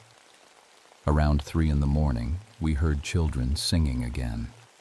The same song our kids had learned, about working in dark places underground.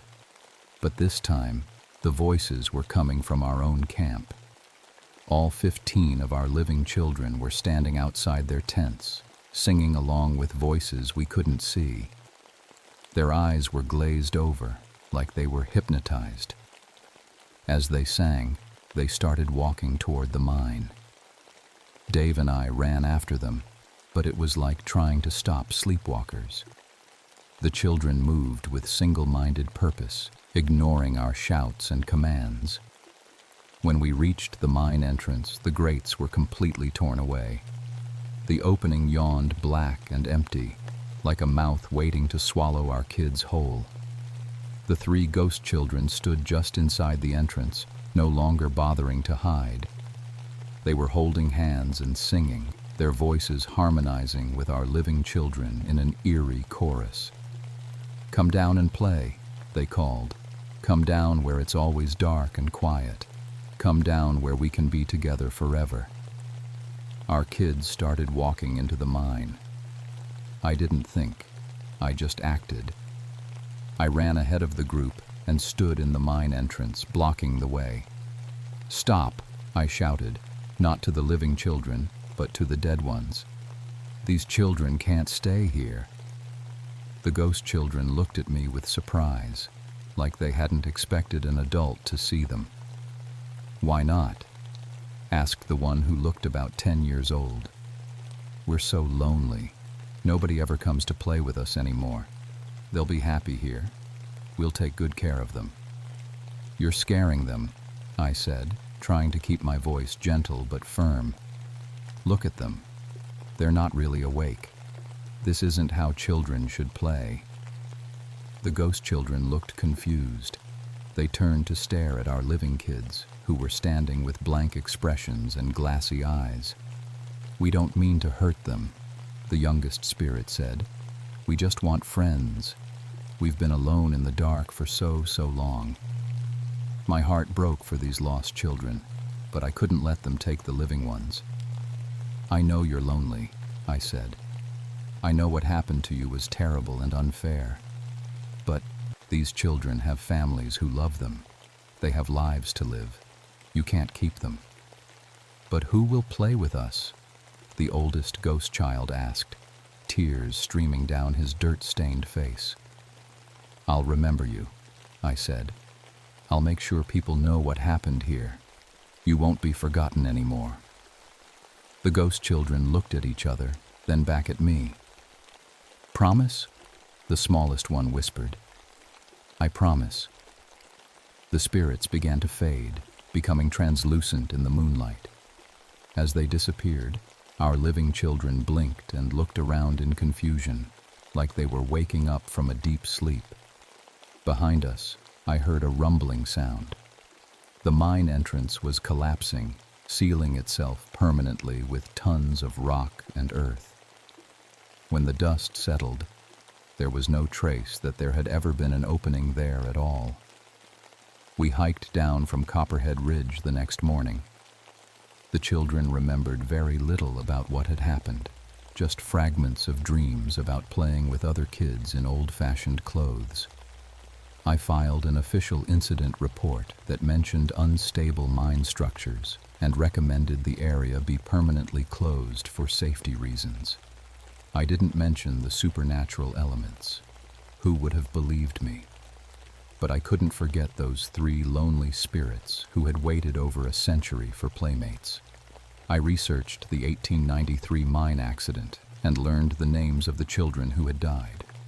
Billy Morrison, age 8. Thomas Fletcher, age 10. Mary Sullivan, age 9. I convinced the Park Service to install a memorial plaque near the former mine site. It reads, "In memory of the children who lost their lives in the Copperhead Ridge mining accident of 1893. They are not forgotten." I transferred to desk duty after that trip and never led children's groups again. I told my supervisors I wanted to focus on administrative work, but the truth was that I couldn't bear the responsibility. What if it happened again? What if next time I wasn't able to save them? Dave retired early and moved to Florida. He said he needed to live somewhere with lots of sunshine and no mountains. We stay in touch, but we never talk about what happened on the ridge.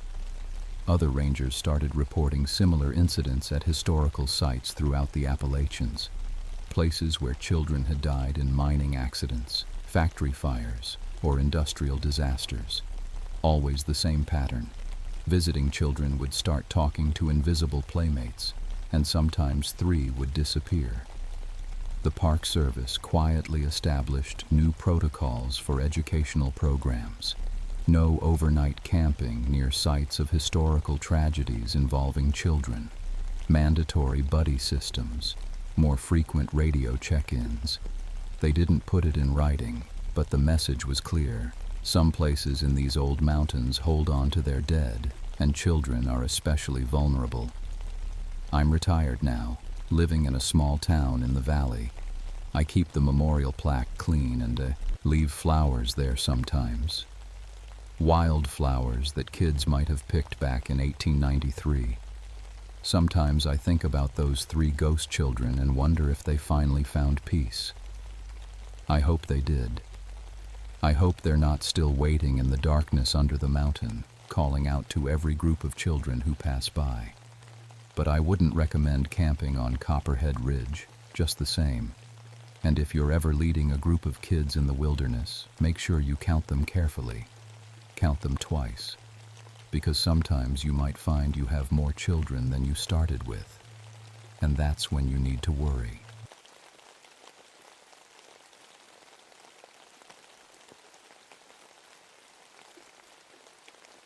My name is Franklin Ridgewater, but everyone calls me Frank.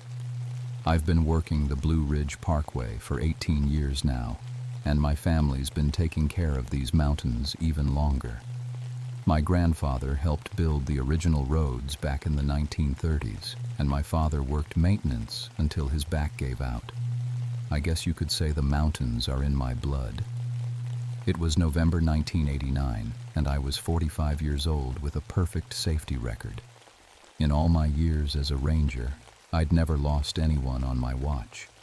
I'd pulled 67 people out of weather emergencies, helped with heart attacks, talked jumpers off the cliffs, and guided lost hikers back to safety.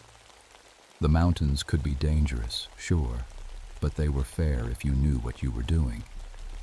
The section I worked was called Devil's Backbone, a 20-mile stretch of winding road that carved along Wintergreen Mountains Ridge.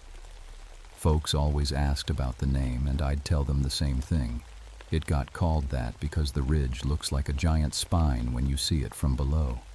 Nothing spooky about it, just geography. But the locals had their stories. They'd whisper about Cherokee spirits and protective ghosts, especially after a few drinks at Murphy's Bar in town. I never paid much attention to that talk. I'm a practical man. When bad things happened on Devil's Backbone, and they did happen more than other places, I blamed ice, fog, drunk drivers, or people driving too fast for conditions. Mountains don't care about your schedule, and they'll kill you quick if you don't respect them.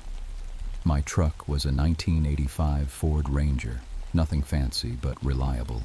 I kept it loaded with tire chains, emergency medical supplies, road salt, flares, and a CB radio that could reach dispatch on good days.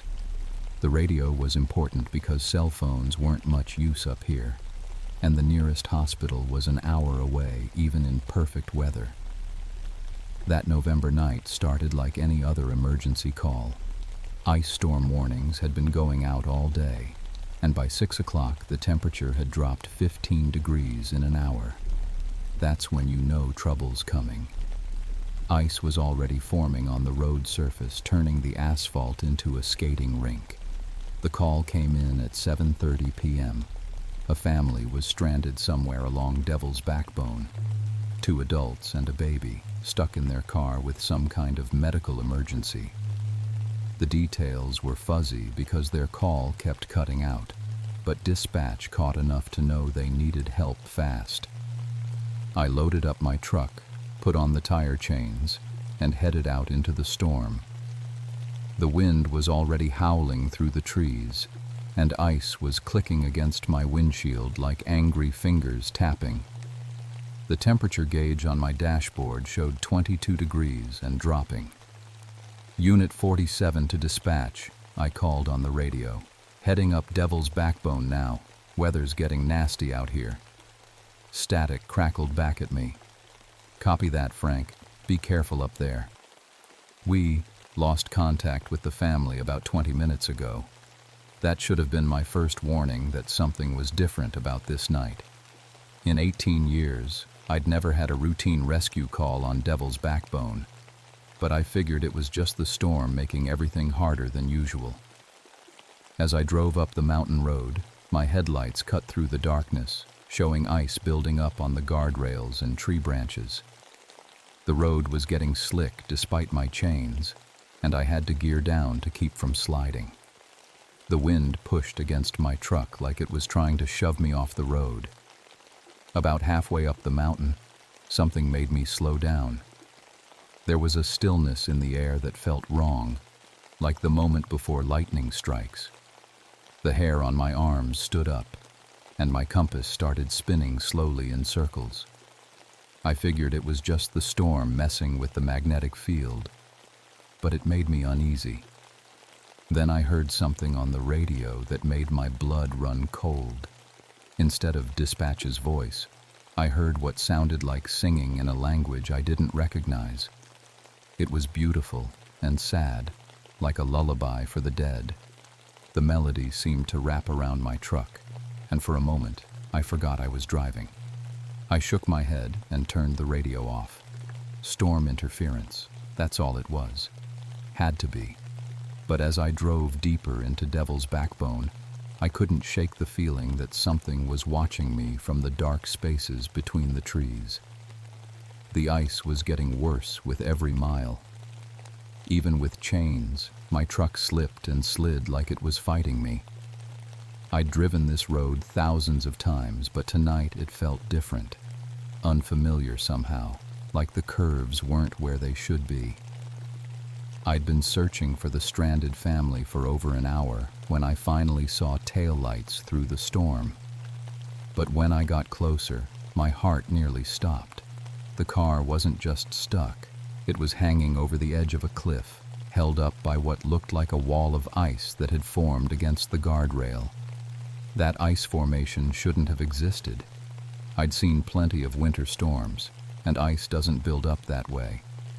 It was too thick, too solid, and it was holding the weight of an entire car like it was made of concrete. I parked my truck and grabbed my emergency gear. The wind was howling so loud I could barely think, and the cold cut through my jacket like knives. As I got closer to the car, I could hear crying inside, a woman's voice and the high-pitched wail of a baby. "Help us!" the woman shouted when she saw my flashlight. "Please, our baby's sick. She's so cold." I looked at the situation and felt my stomach drop. The car was balanced on maybe 6 inches of ice. One wrong move, one crack in that formation, and the whole family would go over the edge. It was a 100-foot drop to the rocks below.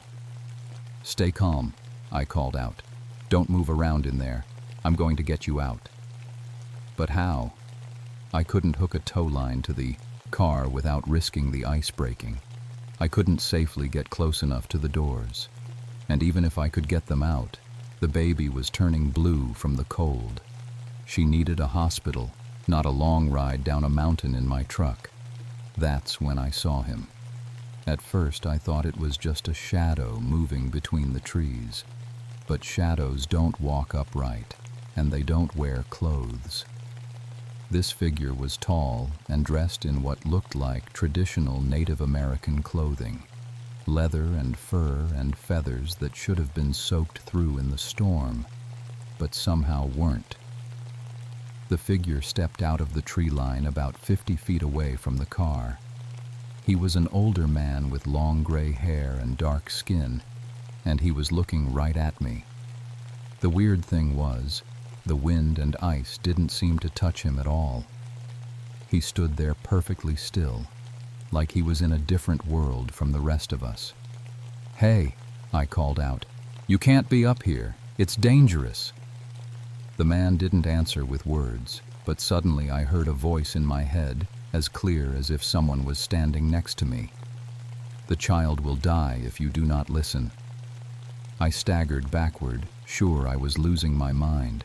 People don't talk inside your head. That's not how the world works. But even as I tried to convince myself I was imagining things, the voice came again. "There is a path down the cliff face. 30 feet to your left. Follow the stones." I looked where he was pointing and saw nothing but darkness and storm. But then, as if my eyes were adjusting to a different kind of light, I started to make out shapes in the ice. There were stones, big, flat rocks that seemed to be arranged in a rough stairway down the cliff. They were covered in ice, but not the slick kind. This ice had texture, like it was meant to be walked on. "This is crazy," I muttered. But the baby's crying was getting weaker, and I knew she was running out of time. The figure nodded toward the car, and somehow I understood what he wanted me to do. Get the family out, take them down the stone path, trust that it would hold. "My people have walked these mountains for 1,000 years," the voice said in my mind. "We know the safe paths." I wanted to radio for backup, but when I tried the CB, all I got was that same strange singing. The needle on my compass was spinning like a pinwheel. None of my equipment was working right. The baby's crying stopped. That sound, or lack of it, made my decision for me. I didn't care if I was losing my mind or talking to a ghost or having some kind of breakdown. That little girl was dying, and if this stranger knew a way to save her, I was going to take it. I approached the car carefully, testing each step. The ice formation held my weight, but I could feel it creaking underneath me. "I'm going to get you out," I told the family through the window. "But we have to move fast and careful." The father was maybe 30, scared out of his mind. The equal mother was younger, holding a baby that was way too quiet and still. "She won't wake up," the mother whispered. "I can't get her to wake up. Hypothermia." The baby was shutting down. I managed to get the car door open without shifting the ice too much. "We're going to climb down the cliff," I told them. "I know it sounds insane, but it's the only way." "Down the cliff?" the father said. "Are you crazy? We'll fall." I looked back at the figure in the trees. He was still there, still watching, and somehow his presence made me feel calmer. "Trust me," I said. "I've been working these mountains for 18 years. I know what I'm doing." That was a lie. I had no idea what I was doing. But sometimes when people are dying, you have to act on faith. Getting the family out of the car was like defusing a bomb. Every movement made the ice groan and shift. I had to reach in and lift the baby out first. She was so small and cold, like holding a little frozen bird.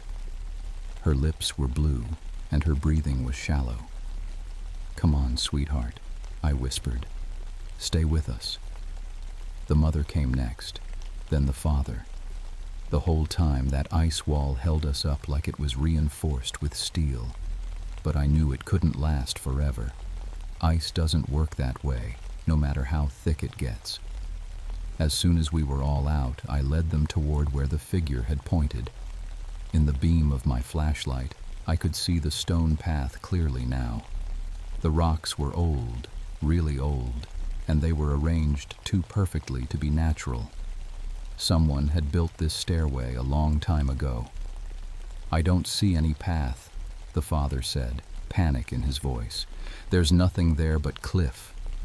That's when I realized I might be the only one who could see it.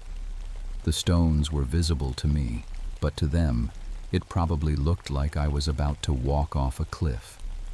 The figure in the trees, they probably couldn't see him either.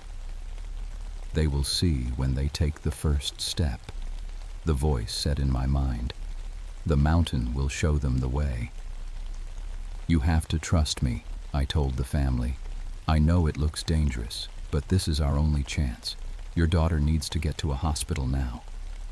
The mother looked at her baby's pale face and made the decision for all of us. Okay, she said. Okay, we'll follow you. I stepped onto the first stone, holding the baby close to my chest. My boot found solid purchase on what should have been empty air.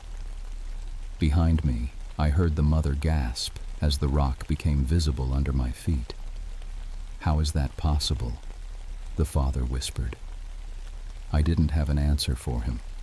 I just kept moving, one stone at a time, down a cliff face that shouldn't have had any handholds at all. Each rock was wide enough for one person, and somehow they never felt slippery, despite the ice storm raging around us. As we climbed down, I started to notice other things that didn't make sense. The wind wasn't hitting us as hard as it should have. The temperature felt warmer near the stones. And sometimes, when I looked up or to the side, I caught glimpses of other figures moving through the trees. More people in traditional clothing, watching our progress. Cherokee warriors, I realized. The voice had said his people had walked these mountains for 1,000 years. This was Cherokee land, had been for generations before the white settlers came. The stories the locals told weren't just stories. They were memories. Halfway down the cliff, the baby started to cry again. It was a weak sound, but it was better than the terrible silence. The mother started crying too, but from relief this time. She's warming up, she said. How is she warming up? I looked around and realized she was right. Despite the storm, despite the wind and ice, the air around us was getting warmer. Not hot, but comfortable, like we were being protected by some kind of invisible shelter. When we reached the bottom of the cliff, I saw a sight that made me stop walking altogether. There was a road down here, not a modern paved road, but an old dirt track that wound through the valley. And sitting on that road was an ambulance, engine running, lights flashing. How did they know to come here? The father asked. I didn't answer because I was watching the ambulance crew. 2 paramedics were walking toward us, and they moved with the same strange calm as the figure I'd seen in the trees. Their faces were kind but serious, and when they reached us, they spoke in voices that seemed to come from everywhere at once. We've been waiting, one of them said, though that was impossible. No one had called them. No one knew where we were. They took the baby and started working on her immediately. Warm blankets, heated oxygen, all the things she needed. Within minutes, her color started coming back, and she was crying loud and healthy. While the paramedics worked, I looked back up at the cliff we'd just climbed down. In the storm and darkness, I couldn't see the stone path anymore. I couldn't even see how we'd gotten down here. The cliff face looked smooth and impossible to climb. Frank. The voice came from behind me, and this time it wasn't in my head. I turned around and saw the Cherokee warrior standing by the ambulance. He was solid now, real, and when he spoke, everyone could hear him. Thank you for trusting the old ways, he said. The child will live. The family stared at him in shock. The mother clutched her baby closer. Who are you? She whispered. I am a guardian of this place, he said simply. My people died defending these mountains. Our spirits remain to protect those who travel here. The father found his voice. Spirits? You mean you're dead? Yes, for more than 200 years. But death is not the end, especially when there is work still to be done. He walked over to me, and I could feel warmth radiating from him like he was standing next to a fire. Your family has always served these mountains well, Frank Ridgewater. Your grandfather knew of us. He would leave tobacco and whiskey by the old Cherokee markers. He understood the agreement. "What agreement?" I asked. "The mountains are dangerous. They take lives. But we can help. We can guide people to safety, warn them of hazards, provide shelter in storms. All we ask is respect, recognition. Remember that this land was ours first, and that we died protecting it." The storm was starting to clear, and I could see stars beginning to show through the clouds. The warrior looked up at them and smiled. "The danger has passed," he said, "for tonight." The ambulance was ready to leave, and the paramedics were loading the family inside. But as they prepared to go, the warrior stopped them. "The old road will take you safely to the hospital," he told the driver. "Follow the valley path, then turn left at the stone marker. You'll be there in 20 minutes. 20 minutes was impossible. The hospital was an hour away by the main road, but the driver nodded like this made perfect sense, and the ambulance pulled away into the darkness. I stood there in the clearing, watching the taillights disappear, and suddenly felt very alone. "Will I see you again?" I asked the warrior. "Every time someone needs help on Devil's Backbone," he said. "Every time you remember to leave tobacco by the trail markers. Every time you tell people that these mountains are sacred and the dead still watch over the living." Then he was gone, faded back into the trees like he'd never been there at all. I made it back to my truck just as the ice started melting. The storm had ended as suddenly as it began, and the temperature was rising fast. By the time I drove back to the ranger station, you could barely tell there had been a storm at all. But I couldn't forget what had happened. I couldn't explain it to myself, let alone to anyone else. When dispatch asked for my report, I kept it simple. Found the family, got them to safety, emergency vehicles responded. I didn't mention Cherokee spirits or impossible ice formations or stone paths that appeared and disappeared. The next morning I called the hospital to check on the baby. She was fine, completely healthy, like she'd never been in any danger at all. The family had been released that same night.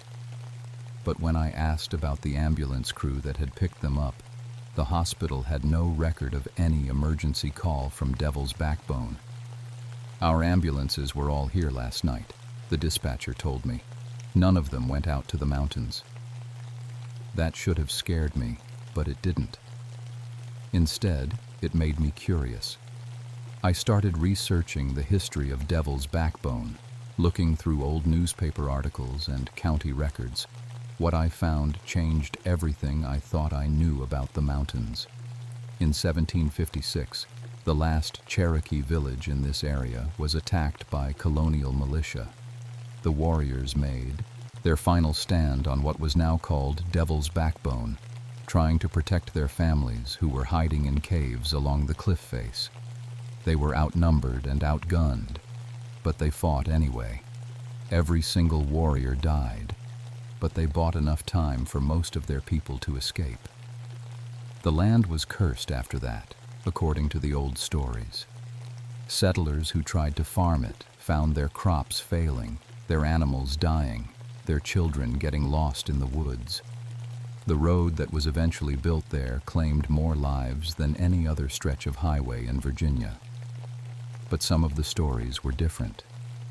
Some talked about mysterious rescues, impossible survivals, people being guided to safety by figures that appeared and disappeared like smoke. The earliest account I could find was from 1892, when a stagecoach went over the side of the mountain and everyone should have died. But a traveling preacher wrote in his journal about dusky angels who carried the passengers to safety on invisible bridges made of moonlight. I started paying attention to the accident statistics for Devil's Backbone. Since I'd been working there, the death rate had been dropping year by year. Accidents still happened, but they were less severe. More people walked away from crashes that should have killed them. More lost hikers found their way back to the trail. I also started noticing things I'd missed before. Cherokee markers along the trail, old stone cairns that I'd always assumed were put there by Park Service, fresh tobacco left by the roadside, though I never saw who put it there, the faint smell of wood smoke on windless days. 2 weeks after the ice storm, I had another emergency call on Devil's Backbone. A teenage girl had fallen while rock climbing, broken her leg in 3 places.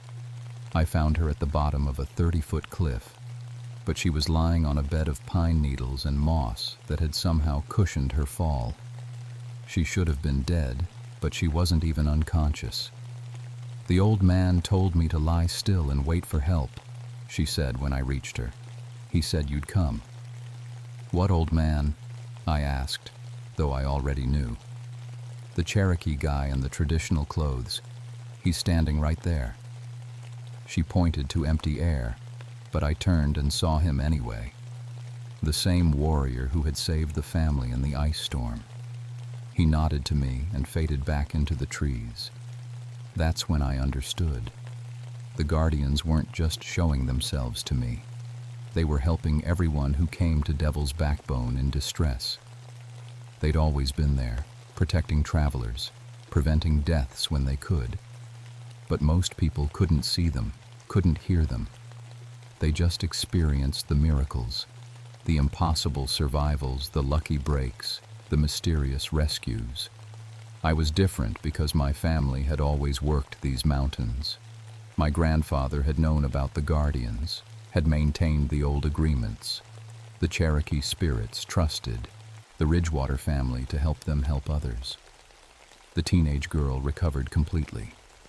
The family from the ice storm sent me a thank you card with a picture of their baby, healthy and smiling. The accident rate on Devil's Backbone continued to drop. But I knew the real test was still coming. The Guardian had told me that death was not the end when there was work still to be done. I was 45 years old, and I'd been working dangerous mountain rescues for 18 years. My body was starting to feel the strain. Eventually, something would happen that I couldn't walk away from. I just hoped that when that time came, I'd be ready to join the protectors instead of the protected. 3 years have passed since that night on Devil's Backbone, and I've changed the way I do my job. I still respond to emergency calls, still pull people out of crashes, and guide lost hikers back to safety. But now I work with partners I can't always see. I leave tobacco by the old Cherokee markers every month. I've learned to recognize the signs when the Guardians are near, the sudden warmth in a cold place, the path that appears just when you need it, the voices on the wind that speak in Cherokee. I've started studying the language, trying to understand what they're saying. It's mostly warnings. Danger ahead, safe path here, storm coming. Other rangers have started asking questions. They've noticed that my rescue success rate is impossibly high, that people survive things on my sections of road that would kill them anywhere else. I tell them I've just learned to read the mountains better, which is true in a way. The Cherokee Tribal Council in town knows about me now. Elder Mary Swimmer came to the ranger station 6 months ago and thanked me for honoring the old agreements. She brought me a traditional tobacco pouch and taught me the proper way to make offerings. She also told me stories her grandmother had passed down. Stories about white families who worked with the Cherokee spirits to protect travelers on the mountain roads. "Your grandfather was a good man," she said. "He understood that some things are more important than the color of your skin. Some things are about respecting the land and the people who died for it." I asked her how many Guardians there were, and she smiled. "As many as needed. When someone dies protecting others, their spirit stays to keep protecting. That's the Cherokee way." The accidents on Devil's Backbone have dropped to almost nothing. Other sections of the parkway still see their share of crashes and fatalities, but my section has become the safest stretch of mountain road in Virginia. The state officials think it's due to improved maintenance and better warning signs. They're partly right. Last month I got a call that brought it all full circle. A family was stranded in a blizzard, parents and a baby, just like that night 3 years ago. But this time, when I arrived, the Cherokee Guardians were already there, visible and helping. The whole family could see them, and they weren't afraid. They told us to wait for the ranger with the tobacco pouch, the mother explained. They said you'd know what to do. I did know. I helped the family into my truck, drove them to safety, and made sure the baby was warm and healthy.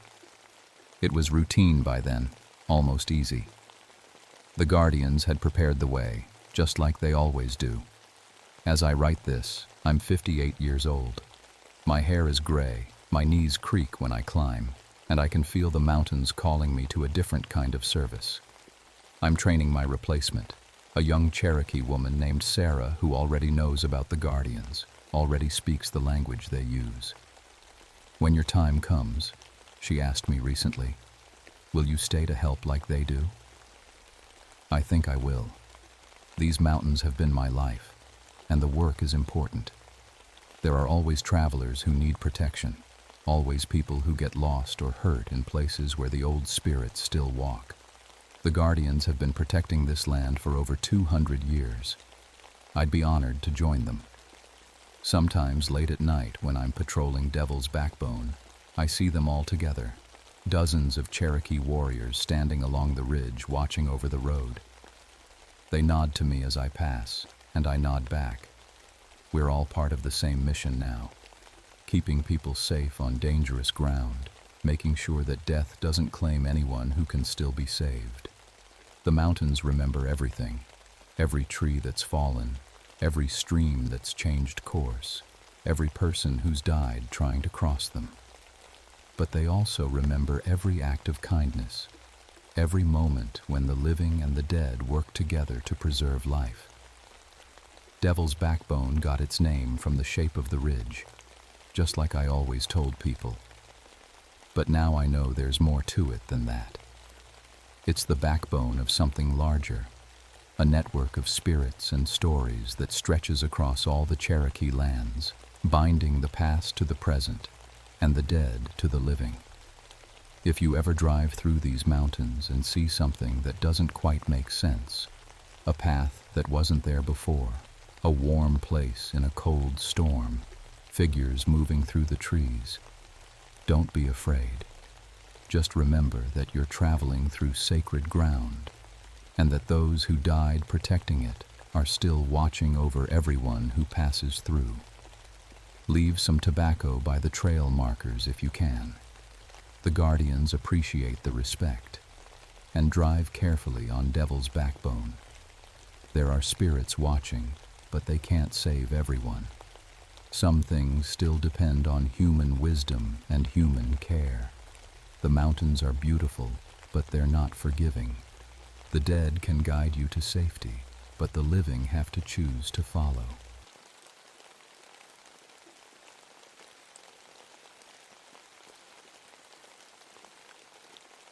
My name is Margaret Thornfield, but everyone calls me Maggie.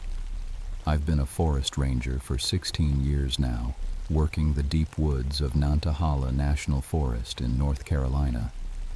Most people think my job is just about preventing forest fires and helping lost hikers, but I also work with cultural resources. That means I study the old stories, the Cherokee history, all the folklore that makes these mountains special. I'm 44 years old, born and raised in these hills. My grandmother used to tell me stories about the old days, about Cherokee medicine women and mountain healers. She called them wise women, not witches. Men fear what they don't understand, she'd say. They called healers witches when they got scared of women who knew things. That's what I believed too. All those old witch trial stories from back in the 1700s. I figured they were just men punishing women who threatened their power. Women who knew about herbs and healing, who helped other women when the men couldn't. The whole witch thing was made up to scare people. I wish I still believed that. It was late October 1984 when everything changed. The leaves had mostly fallen, and we'd gotten our first snow earlier than usual. I was heading out to Joyce Kilmer Memorial Forest, the really old section where some trees are over 400 years old. Cherokee shamans used to train in those ancient woods before white settlers came and changed everything. I was going because we'd gotten some strange reports. 3 different hikers in the past month had come back with weird stories. They'd gone into the deep woods for day hikes and somehow lost 3 hours and 33 minutes. Exactly. Every single time. The hikers all told similar stories. They'd met a woman in old-fashioned clothes who offered to make deals with them, trade something important for something they wanted more. When they refused or got scared, they'd suddenly find themselves back at the trailhead with no memory of how they got there. The other rangers figured it was just people getting lost and making up stories to cover their embarrassment. But something bothered me about it. All 3 hikers mentioned the same time loss. And when I checked their names against my genealogy research, I found something interesting. All 3 were descendants of families that lived here in the 1700s. That's when I remembered Sarah Whitethorn. I'd come across her story while researching local history for the Park Service. In 1778, right in the middle of the Revolutionary War, a young woman named Sarah had been accused of witchcraft. The local judge, a man named Ezekiel Thornfield, my own ancestor it turns out, had ordered her execution. The record said she'd learned heathen magic from Cherokee healers and was using it to curse good Christian folk. Before they killed her, Sarah had supposedly cursed the bloodlines of everyone who condemned her, said their descendants would pay for their sins. Then, they hanged her in a clearing deep in what's now the Memorial Forest. I'd always thought it was just another sad story of an innocent woman killed by scared, ignorant men. But now, with these hikers all being descendants of 1778 families, and my own name appearing in those old records, I needed to investigate. The morning I headed out, the temperature dropped 20 degrees overnight. My breath made clouds as I packed my gear, camera, recording equipment, genealogy charts, and my grandmother's collection of Cherokee folklore books. I threw in a compass and GPS unit too, though I knew those woods better than my own backyard. The trail to the Memorial Forest is 14 miles from the nearest road. No cell towers, no radio contact once you get deep enough. Just you and trees that were old when America was born. As I hiked in, everything felt wrong somehow. The woods were too quiet. No bird songs, no squirrel chatter. Even my footsteps seemed muffled. The silence felt heavy, like it was watching me. About halfway in, I noticed my compass needle starting to spin. Not just drift, actually spinning in slow circles. I checked my GPS, and it showed coordinates that couldn't be right. According to the device, I was somehow 30 miles south of where I actually stood. The temperature kept dropping too, even though the weather report had called for a warming trend. My breath got thicker and thicker until it looked like fog. And underneath the smell of snow and pine, I caught something else. Something that made my stomach twist. It smelled like burning herbs, like sage and other plants I couldn't identify, but stronger. Ancient, like someone was burning medicine bundles somewhere deeper in the woods. That's when I found the first piece of impossible evidence. Lying across the trail was a piece of torn cloth. Not modern fabric. This was rough homespun linen, dyed with what looked like natural indigo, the kind of cloth women made by hand in the 1700s. It looked fresh, like it had just been torn from someone's dress. I photographed it carefully and bagged it as evidence, even though evidence of what, I couldn't say. My hands shook a little as I worked, though I told myself it was just the cold. The deeper I went, the more wrong everything felt. Trees I'd known for years looked different somehow. Older, more twisted, shadows fell in patterns that didn't match the sun, and that smell of burning herbs got stronger and stronger. By the time I reached the memorial forest, I knew I wasn't just investigating missing time anymore. I was walking into something that would change everything I thought I knew about the world. The memorial forest felt like stepping into a church, if churches were made of living wood and measured their age in centuries. The old growth trees towered over me, some wider than my pickup truck. Normally, I found peace in this place. Today, it felt like the trees were leaning in, listening. I was looking for the execution site mentioned in the historical records, but none of my maps showed it. According to the 1778 documents, Sarah Whitethorn had been hanged in a clearing where 3 ancient oaks stand guard. I'd been through this forest dozens of times and never seen anything matching that description. But now, following my spinning compass instead of the trails, I found myself on a path I'd never noticed before. It wound between the massive trunks like it had always been there, covered with leaves that looked too fresh for this late in the season. That's when I heard the singing. It was a woman's voice, soft and low, singing something in a language I didn't recognize. Not English, not Cherokee, something older. The melody made my skin crawl, not because it was ugly, but because it was beautiful in a way that felt dangerous. I followed the sound, my camera ready, trying to be quiet. The singing got clearer as I got closer, and underneath it, I could hear something else, crackling, like a fire. The path opened into a circular clearing I'd never seen before. 3 enormous oak trees formed a perfect triangle around the edge, their trunks easily 8 feet across. In the center, a small fire burned without any visible fuel, just flames dancing over bare earth. And beside the fire sat a woman.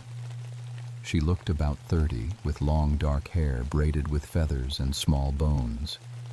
Her dress was colonial era, indigo blue with a white apron, but it was clean and perfect, like she'd just put it on. When she looked up at me, her eyes were the pale green of deep water and old, so much older than her face. "Margaret Thornfield," she said, and her voice carried despite speaking softly. "Descendant of Judge Ezekiel Thornfield. You're right on time." I raised my camera and took a picture. The flash seemed to bounce off her like she was made of mirror, but she didn't blink or look away. "You're Sarah Whitethorn," I said. It wasn't a question. She smiled, and it was the saddest thing I'd ever seen. "I am, though I haven't been called by that name in many years. The Cherokee called me Burning Sky Woman. The colonists called me Witch. What do you call me, child of my murderers?" My hands were shaking now, and not from cold. This couldn't be real. But my camera had just taken her picture, and when I checked the back display, there she was, clear as day, sitting by an impossible fire in a clearing that shouldn't exist. "I call you a victim," I said finally. "What happened to you was wrong." She tilted her head, studying me. Was it? I did learn the old ways from Cherokee healers. I did make medicines the town doctors couldn't match. I did help women birth their babies safely when the midwives failed. And when those same doctors started losing patients to someone who charged nothing and saved lives they couldn't. Yes, I cursed them. Every man who condemned me, I cursed his bloodline to know the pain I felt. The fire flared higher as she spoke, and the temperature around the clearing dropped another 10 degrees. Frost started forming on the fallen leaves. "The hikers," I said. "You've been calling them here." "Their ancestors stole my life," Sarah said. "But I'm not unreasonable. I offer each descendant the same choice I never had: power for justice, knowledge for sacrifice, the ability to right the wrongs their families committed." She stood up, and as she did, the clearing changed around us. The trees grew larger, the sky darker. When I looked at my watch, it showed a different time than it had moments before.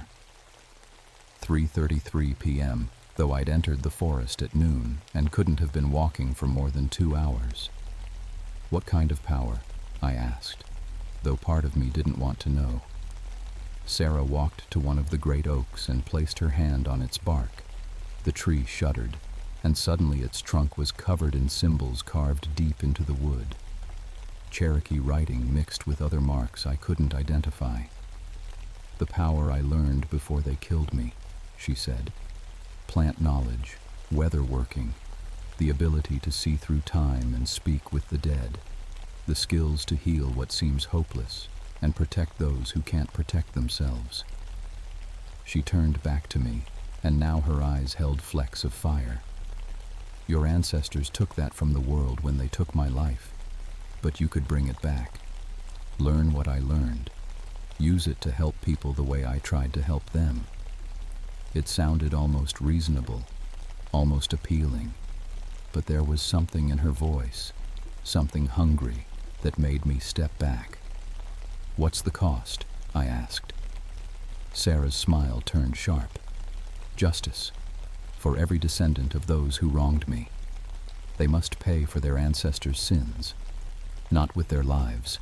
I'm not as cruel as they were, but they must feel the fear I felt, the helplessness, the knowledge that their world can be taken away in an instant."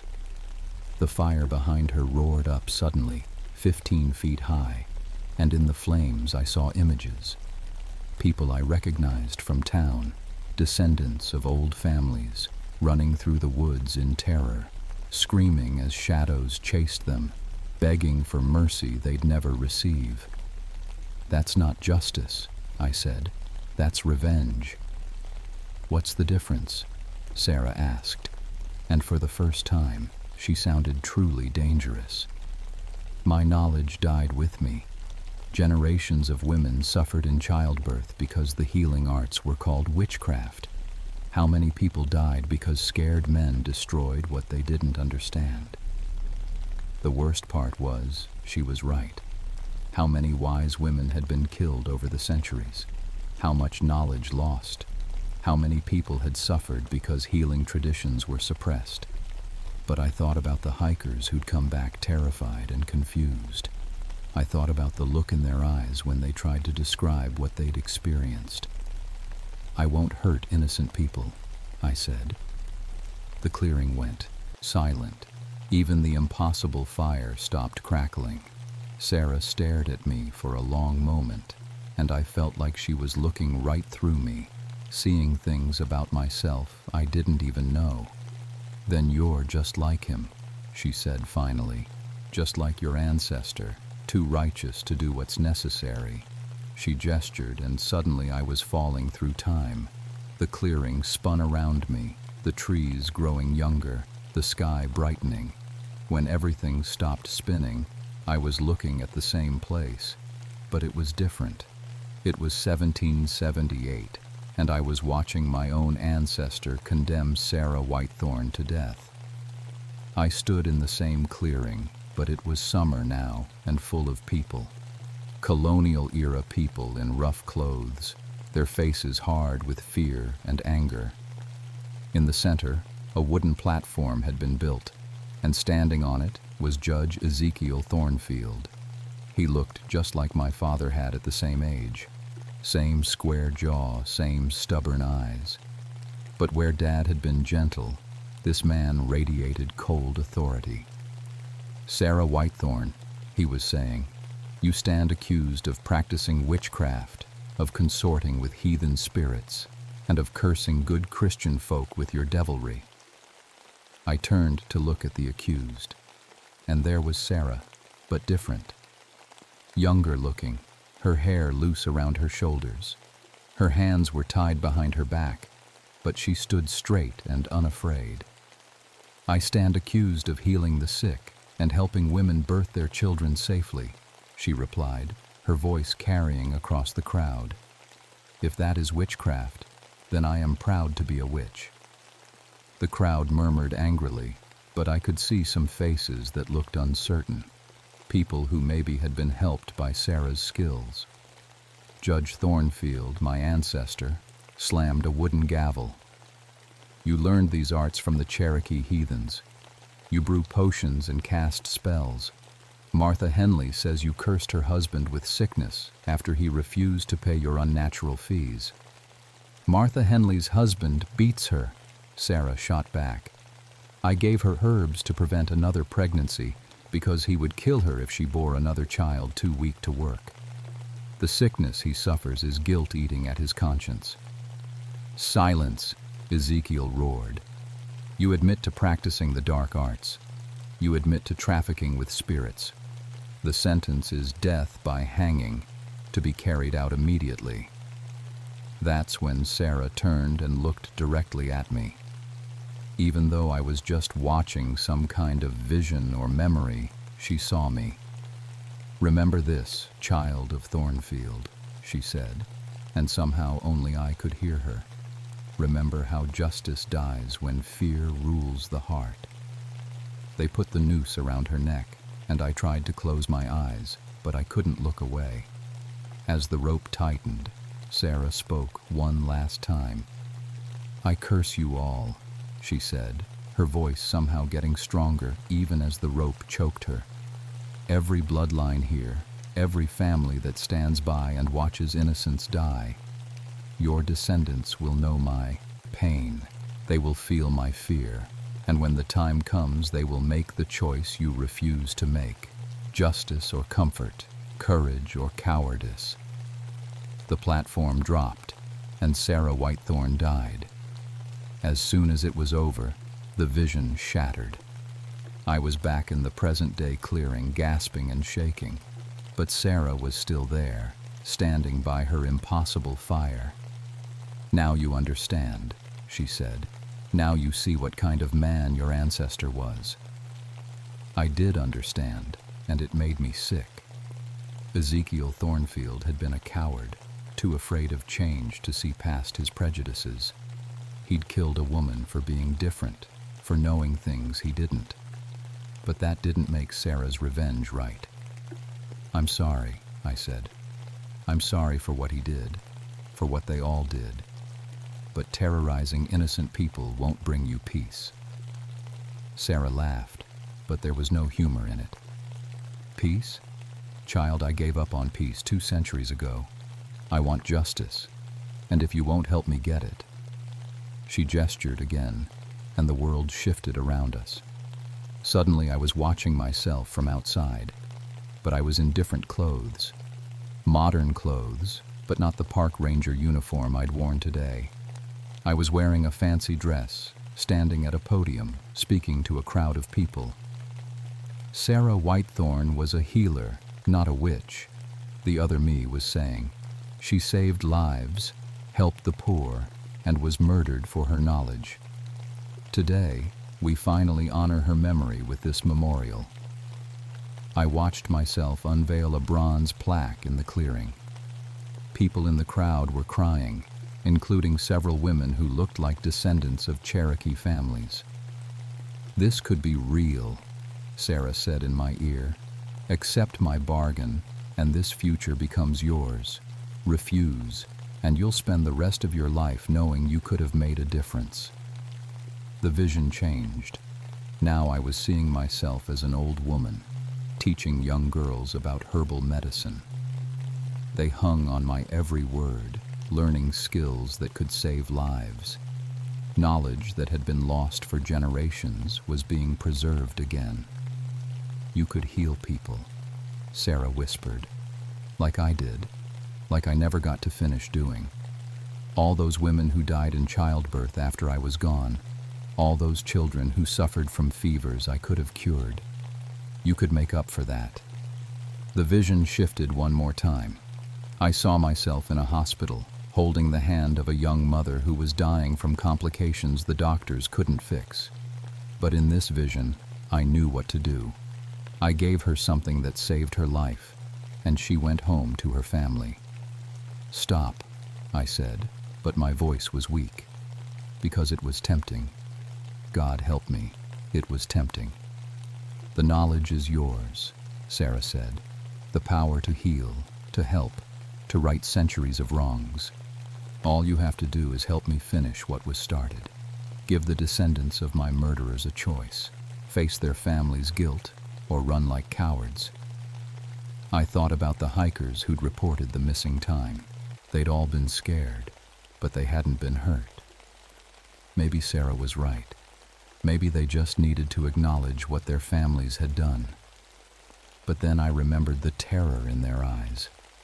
The way they'd talked about feeling helpless, trapped, hunted. Whatever Sarah was doing to them wasn't just showing them the truth. It was punishing them for crimes they didn't commit. "There has to be another way," I said. Sarah's expression hardened. There was another way. For 206 years, I waited for someone from your bloodline to come here and make things right.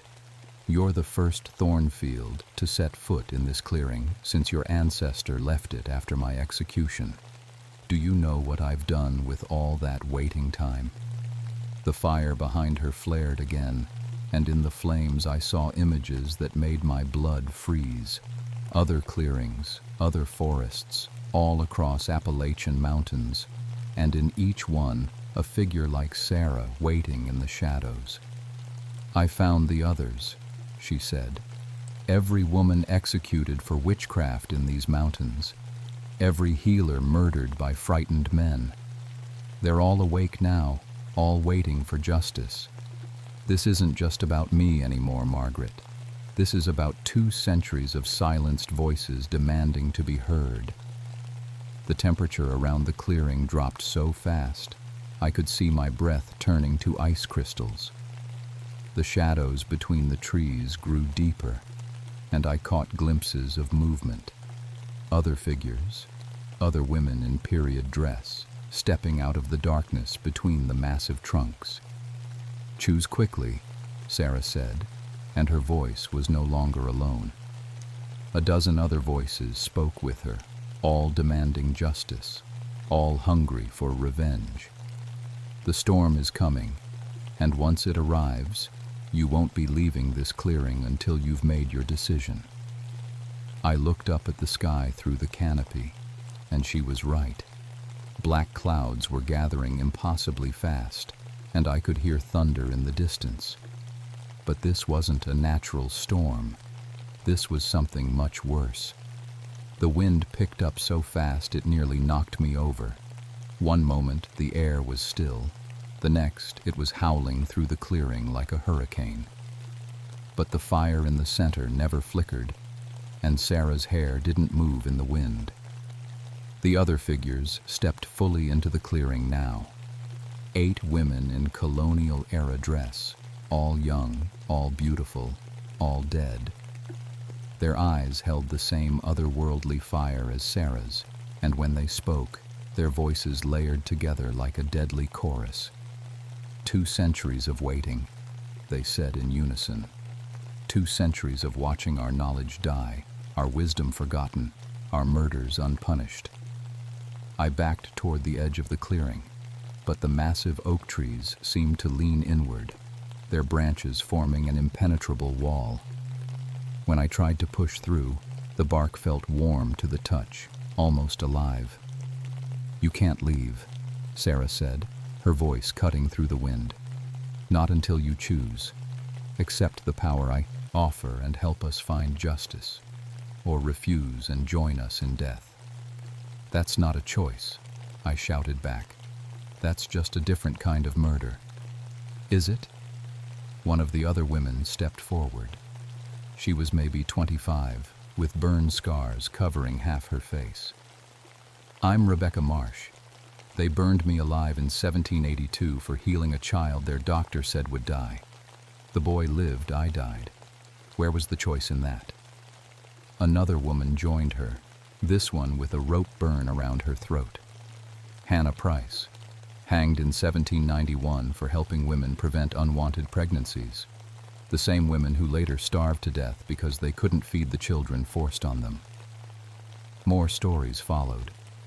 Mary Blackwood, drowned in 1785 for predicting a harsh winter that killed half the settlement.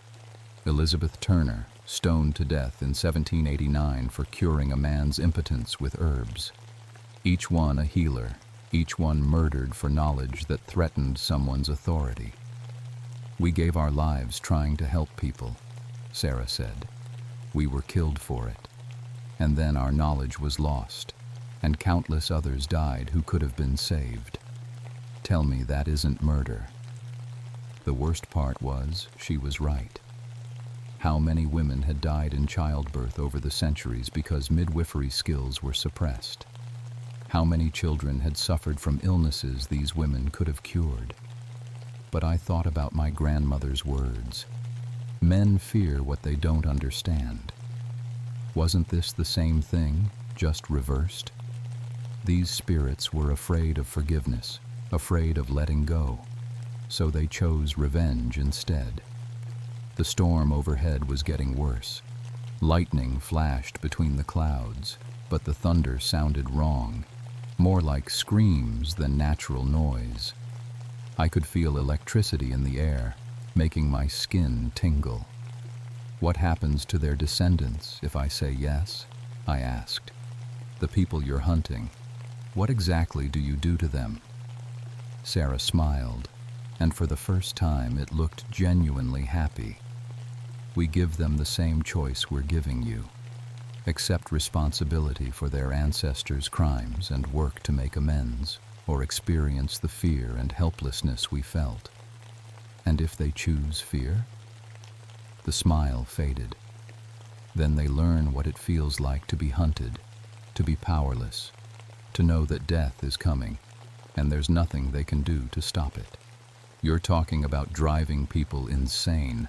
I'm talking about justice, Sarah screamed, and the fire behind her exploded upward like a geyser. They get to live, which is more mercy than we received. They just have to live with the knowledge of what their families destroyed. I closed my eyes and tried to think. These women had been wronged, terribly wronged. They deserved acknowledgement, deserved to have their stories told and their knowledge preserved. But this wasn't the way. There's another option, I said suddenly. What if I could get your stories officially recorded? What if I could make sure the world knows what really happened to you? The wind died down a little. The spirits looked at each other, and for a moment they seemed less like vengeful ghosts and more like confused, angry women. Words on paper? Rebecca said skeptically. We've been forgotten for 200 years. What makes you think anyone would care now? Because times have changed, I said. Women's voices matter now in ways they didn't then. I can write your stories, get them published in historical journals. I can petition the state to put up memorials, to acknowledge what happened. I can make sure your knowledge is preserved and taught. And the descendants of our murderers? Hannah asked. They just go free? They go educated, I said. They learn what their families did. They have the chance to make amends by supporting historical preservation, by learning your healing arts, by honoring your memory instead of ignoring it. Sarah was quiet for a long moment, staring at me. The other spirits waited for her decision. You would do this? She asked finally. You would spend your life fighting to preserve our memory, even knowing it would be thankless work that most people would dismiss us as just old superstitions? Yes, I said, and I meant it. But you have to let go of the revenge. You have to stop hunting people who had nothing to do with what happened to you. They carry the blood of our murderers. They also carry your blood, I pointed out. Some of those families intermarried over the generations. You could be terrorizing your own descendants. That hit home. I saw several of the spirits flinch, including Sarah. The Cherokee taught me something before I died, Sarah said slowly. They said that pain not released becomes poison. That anger held too long turns inward and destroys the holder. She looked around at her fellow spirits. Maybe we've held our anger too long. The storm above us was weakening. The thunder was farther away now, and I could see patches of normal sky through the clouds. Help me do this the right way, I said. Tell me your stories. Let me write them down properly. Work with me to preserve your knowledge instead of using it for revenge. Sarah closed her eyes and was quiet for a long moment. When she opened them again, the fire in them had dimmed to something almost normal. Very well, she said, but if you fail, if you let our stories be forgotten again, we'll be waiting. One by one, the other spirits nodded agreement and began to fade.